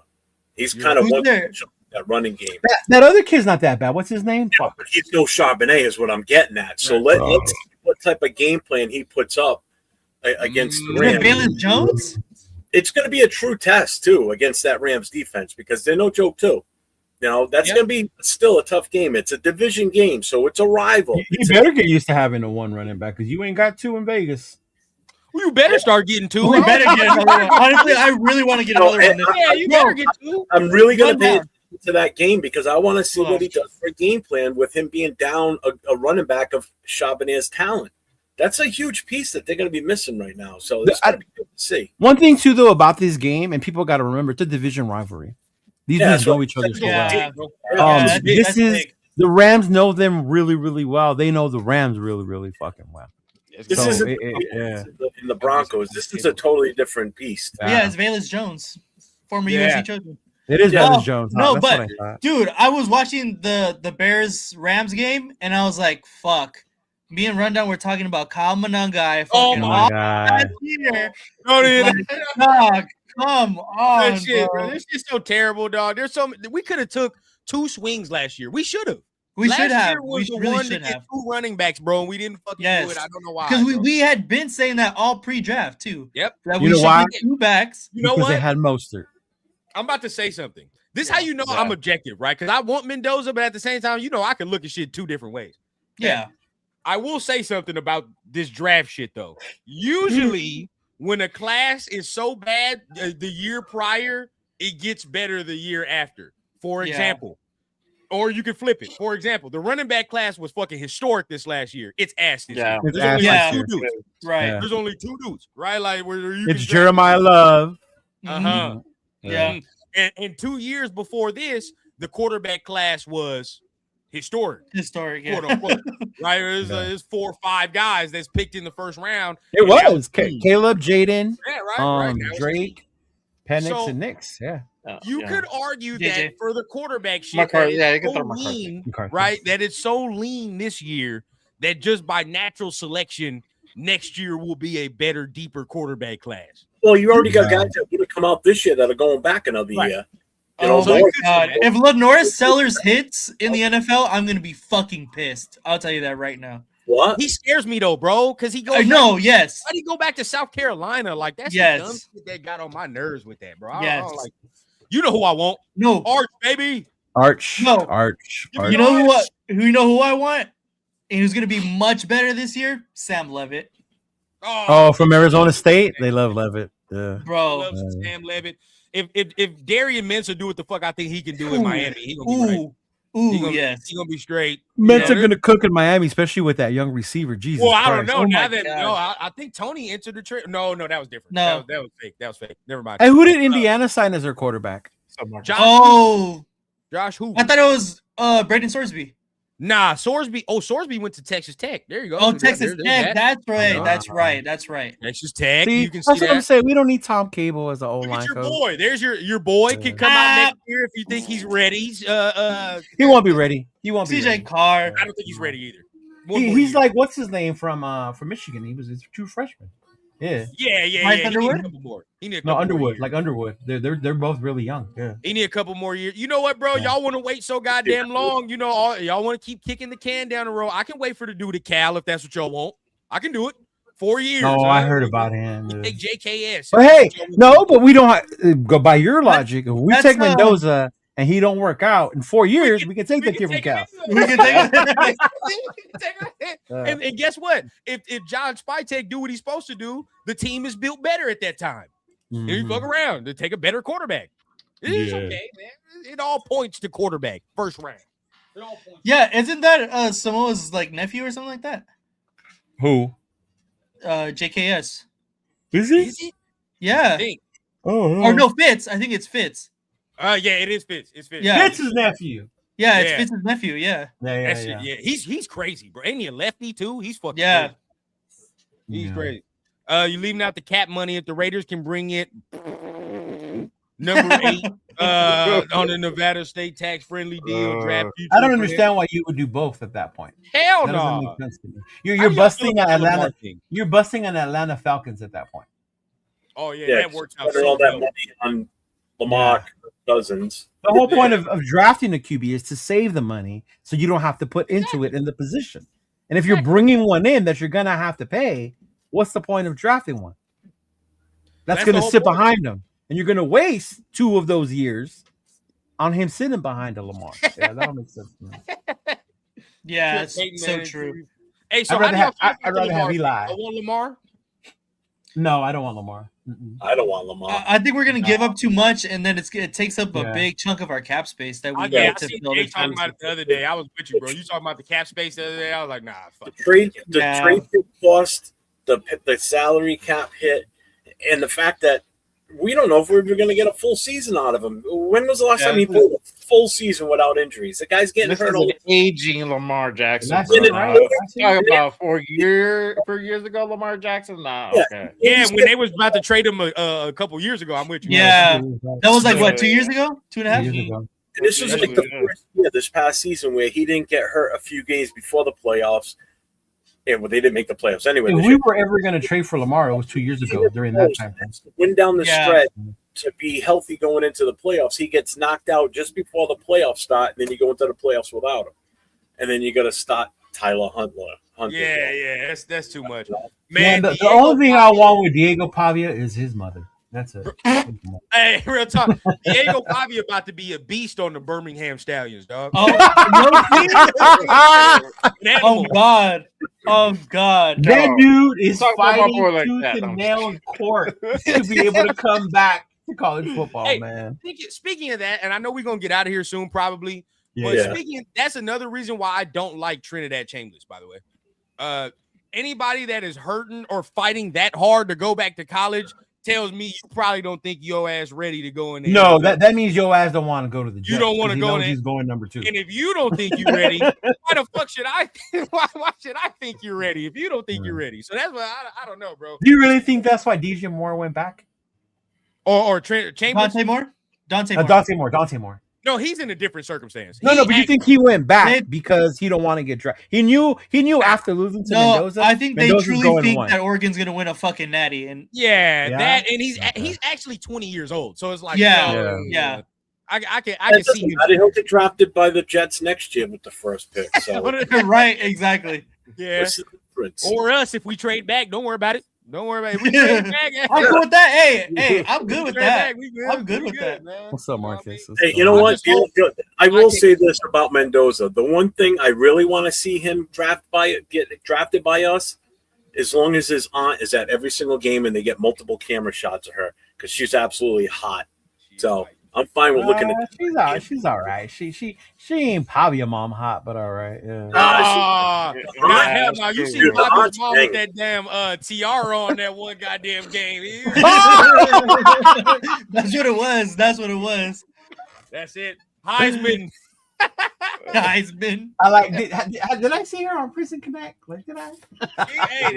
That's why Leo wanted Pavia to win the Heisman, y'all. I'm just letting the fans in, bro. Leo wanted Pavia to win the Heisman so they can get. Well, here's the problem with Pavia. If even been to pick up the Heisman, he's the same height as it. I mean, he probably weighs too. Agreed, Severe. Chambliss if he's not a first rounder, it's a complete waste. Complete waste. You gotta be a first rounder, bro. Oh yeah. Mm-hmm. Wait, is that? Hey, is that who you're talking about? Leo post for the Heisman? Calling that? Had to make his aunt? Is that who that is?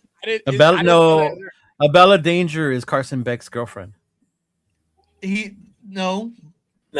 Right? Is it? Abella Danger was a porn star that they caught on camera the other day. Yeah, look up who's he dating. No, he's dating the basketball girls. Yeah. From the University of Miami. No. Leo's on to something. Leo's on to something. I know because I don't know the tabloid side of stuff, but my girl does. So when there's social media, that was fucking AI. That was AI. Boy, Carson Beck out there get it in, ain't he? Yeah. He get it in. Yeah. He's dating one of the basketball girls from the University of Miami. I think that was one of his little, that's a side piece, dog. Yeah, side piece. Side piece. He got the main. On there. Yeah. What's her name? She was a porn star. Oh, I guess they broke up.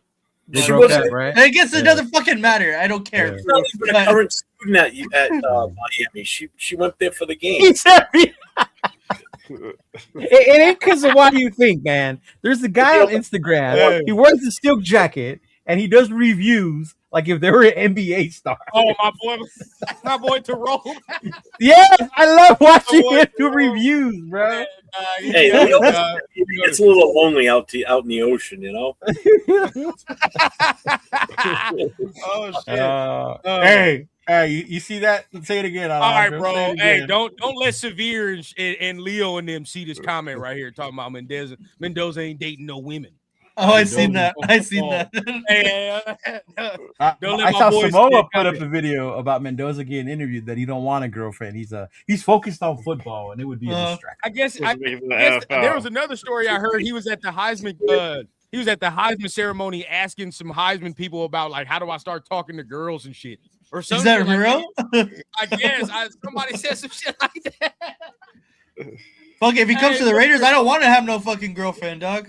Hey, can you imagine him asking Cam Newton that? Asking Cam No, Newton. that can be good or bad if we take him first overall. It can be good because he can be focused, Man. but it can be bad because if he ain't never been to no pink, you know, if he ain't never been to that shit, you know what I'm talking about? Hey, he was at the club. He was at the strip Hey, club. he's gonna get the Jimmy G special, dog, from the fucking.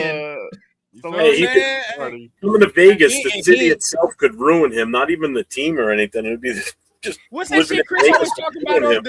The Midnight Rose. The Midnight Rose. Now look, if my boy ain't never seen no shit like the Midnight Rose, that'd be different.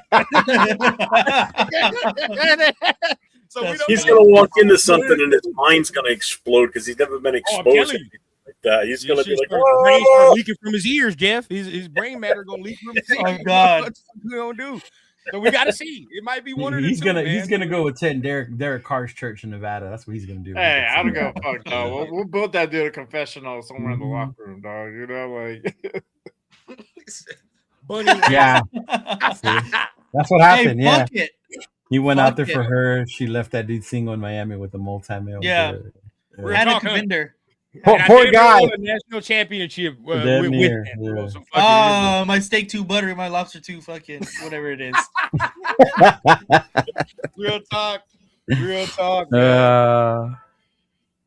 Man, what? Y'all never getting him back. Yo, he's never gonna leave. You gonna turn into Tony Montana for real?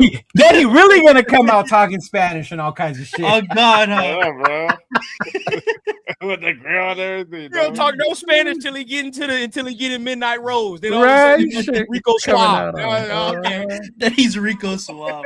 Chido, ¿qué onda? ¿Cómo estás, compadre? Oh shit! Who the fuck is that? Tell you, bro. Oh my Lord.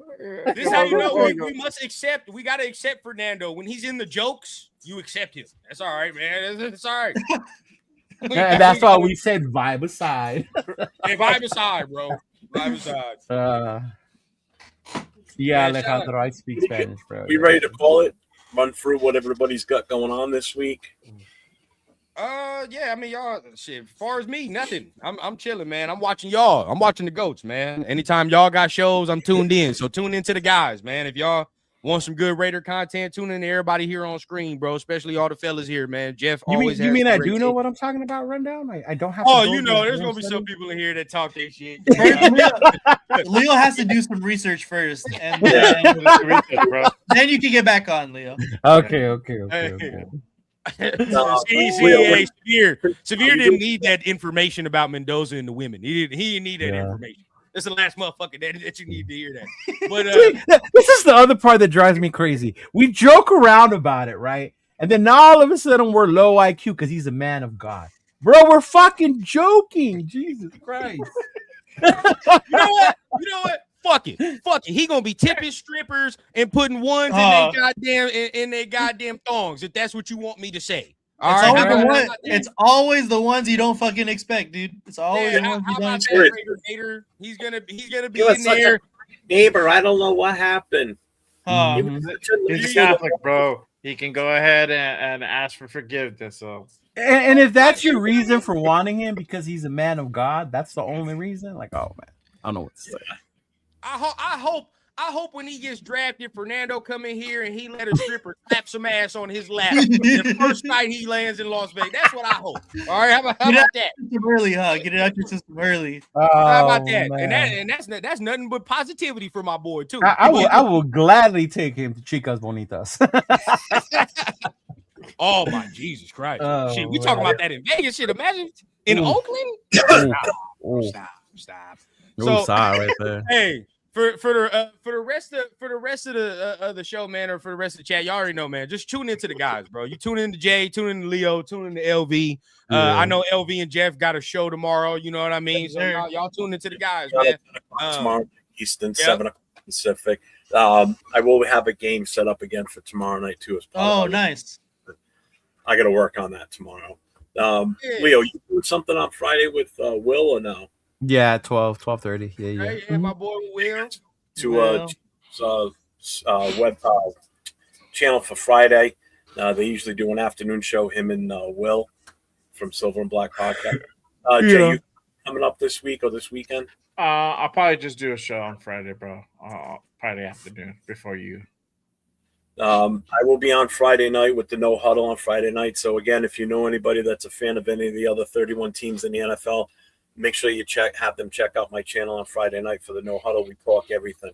I'm gonna come in with my Jared Stidham propaganda that night. The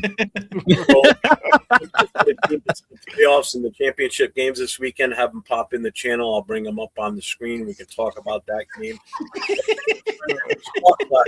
Want to come on and play in spilt milk? So Yeah. Oh Lord. That's funny as fuck. Oh man. Hey, as far as me, man, just hit your notification bells, bro. I'm kind of random in the off season, man. Okay. Whenever y'all see news, see news from me, dog. So just hit the notification bell. Definitely on Monday though, I'll try to get something going, and on Tuesday we're gonna try to get another State of the Nation with my boy Chido. Yeah. We'll set that up for sure. Yeah. Let's see what we can do. Yeah. And then we'll get turf one of these days, man. We ain't got turf. Turf is on one, bro. Turf. Yeah, I need your help, Nation. We need to bring back turf to the nation, man. Turf is far off. He's falling off the ledge. It's doomsday. Like there's no positivity with turf right now, bro. Superman don't died in turf's universe. Like yeah, bro. What's going on right now, and this kind of him around this time of year is his daughter's gymnastics. So he's usually not around as much either right now. So that has a lot to do with it too. Yeah. Travels to all her, whether they're home or away. So man, shout out to that boy Alejandro, man. He loves your takes, Jeff. He loves your takes. White Raiders takes were great. White Raider. He's from Mexico. But hey, appreciate everybody, man. You already know. Appreciate y'all for letting me on the connection as well, man. Of course. Appreciate you, big dog. Brother. Good. Always love when I can get on here, man. Always. I'm already know Alejandro. Appreciate you, big guy, for being in the chat. Oh, he's saying the white hat, not me. I knew what he was talking about. I knew what he was talking. I just know y'all. that was you were the police now. I didn't realize there was only one white hat. I was realizing there was only one white dude. My bad. That was on me, y'all. That was on me. Oh shit! Oh my god! Y'all have a good goddamn night, y'all, man. I'm about to go ahead and stay safe and go Raiders, baby. All right, yeah. Raider Nation. It's time to connect. Leo, Jay, Nate, Jeff, right. Yeah, silver and black. The crew is in sync. Breaking down the madness before you can blink. Another week, wow, another storyline. But the Raider connection keeps it all in line. From Vegas lights to the East Coast grind. We talk that truth, no filter, no rewind. Four voices strong, so buckle in tight. It's time to bring the nation to life tonight. This is a Raider connection show, where the silver and black stories flow. Leo, J, Nate, and Jeff on go, breaking every play down blow by blow. R and 4L, you already know. Welcome to the Raider Connect. Connection Show. Leo with the facts, breaking down the scene. Jay brings the fire, keeping takes real mean. Nate on the road with the vibe and the view. And Jeff swings heavy when the nation needs truth. Wins or losses, we show up proud. Raising Raider Nation, loud and loud. Hit that chat, pull up, don't wait. This is family, this is connection, this is fate. Silver shields up, the energy grows. Four voices united everywhere that it goes. Every first down, every heartbreak hit. Raider Nation stays locked, we don't quit. This is the Raider Connection Show, where the silver and black stories flow. Kaleo, J, Nate, and Jeff on go, breaking every play down blow by blow. R and 4L, that's how we roll. Welcome to the Raider Connection Show. So grab your drink, hit subscribe, let's ride. Raider Nation strong, we never divide. From kickoff to the final echo, you're tuned into the Raider Connection Show. Hey!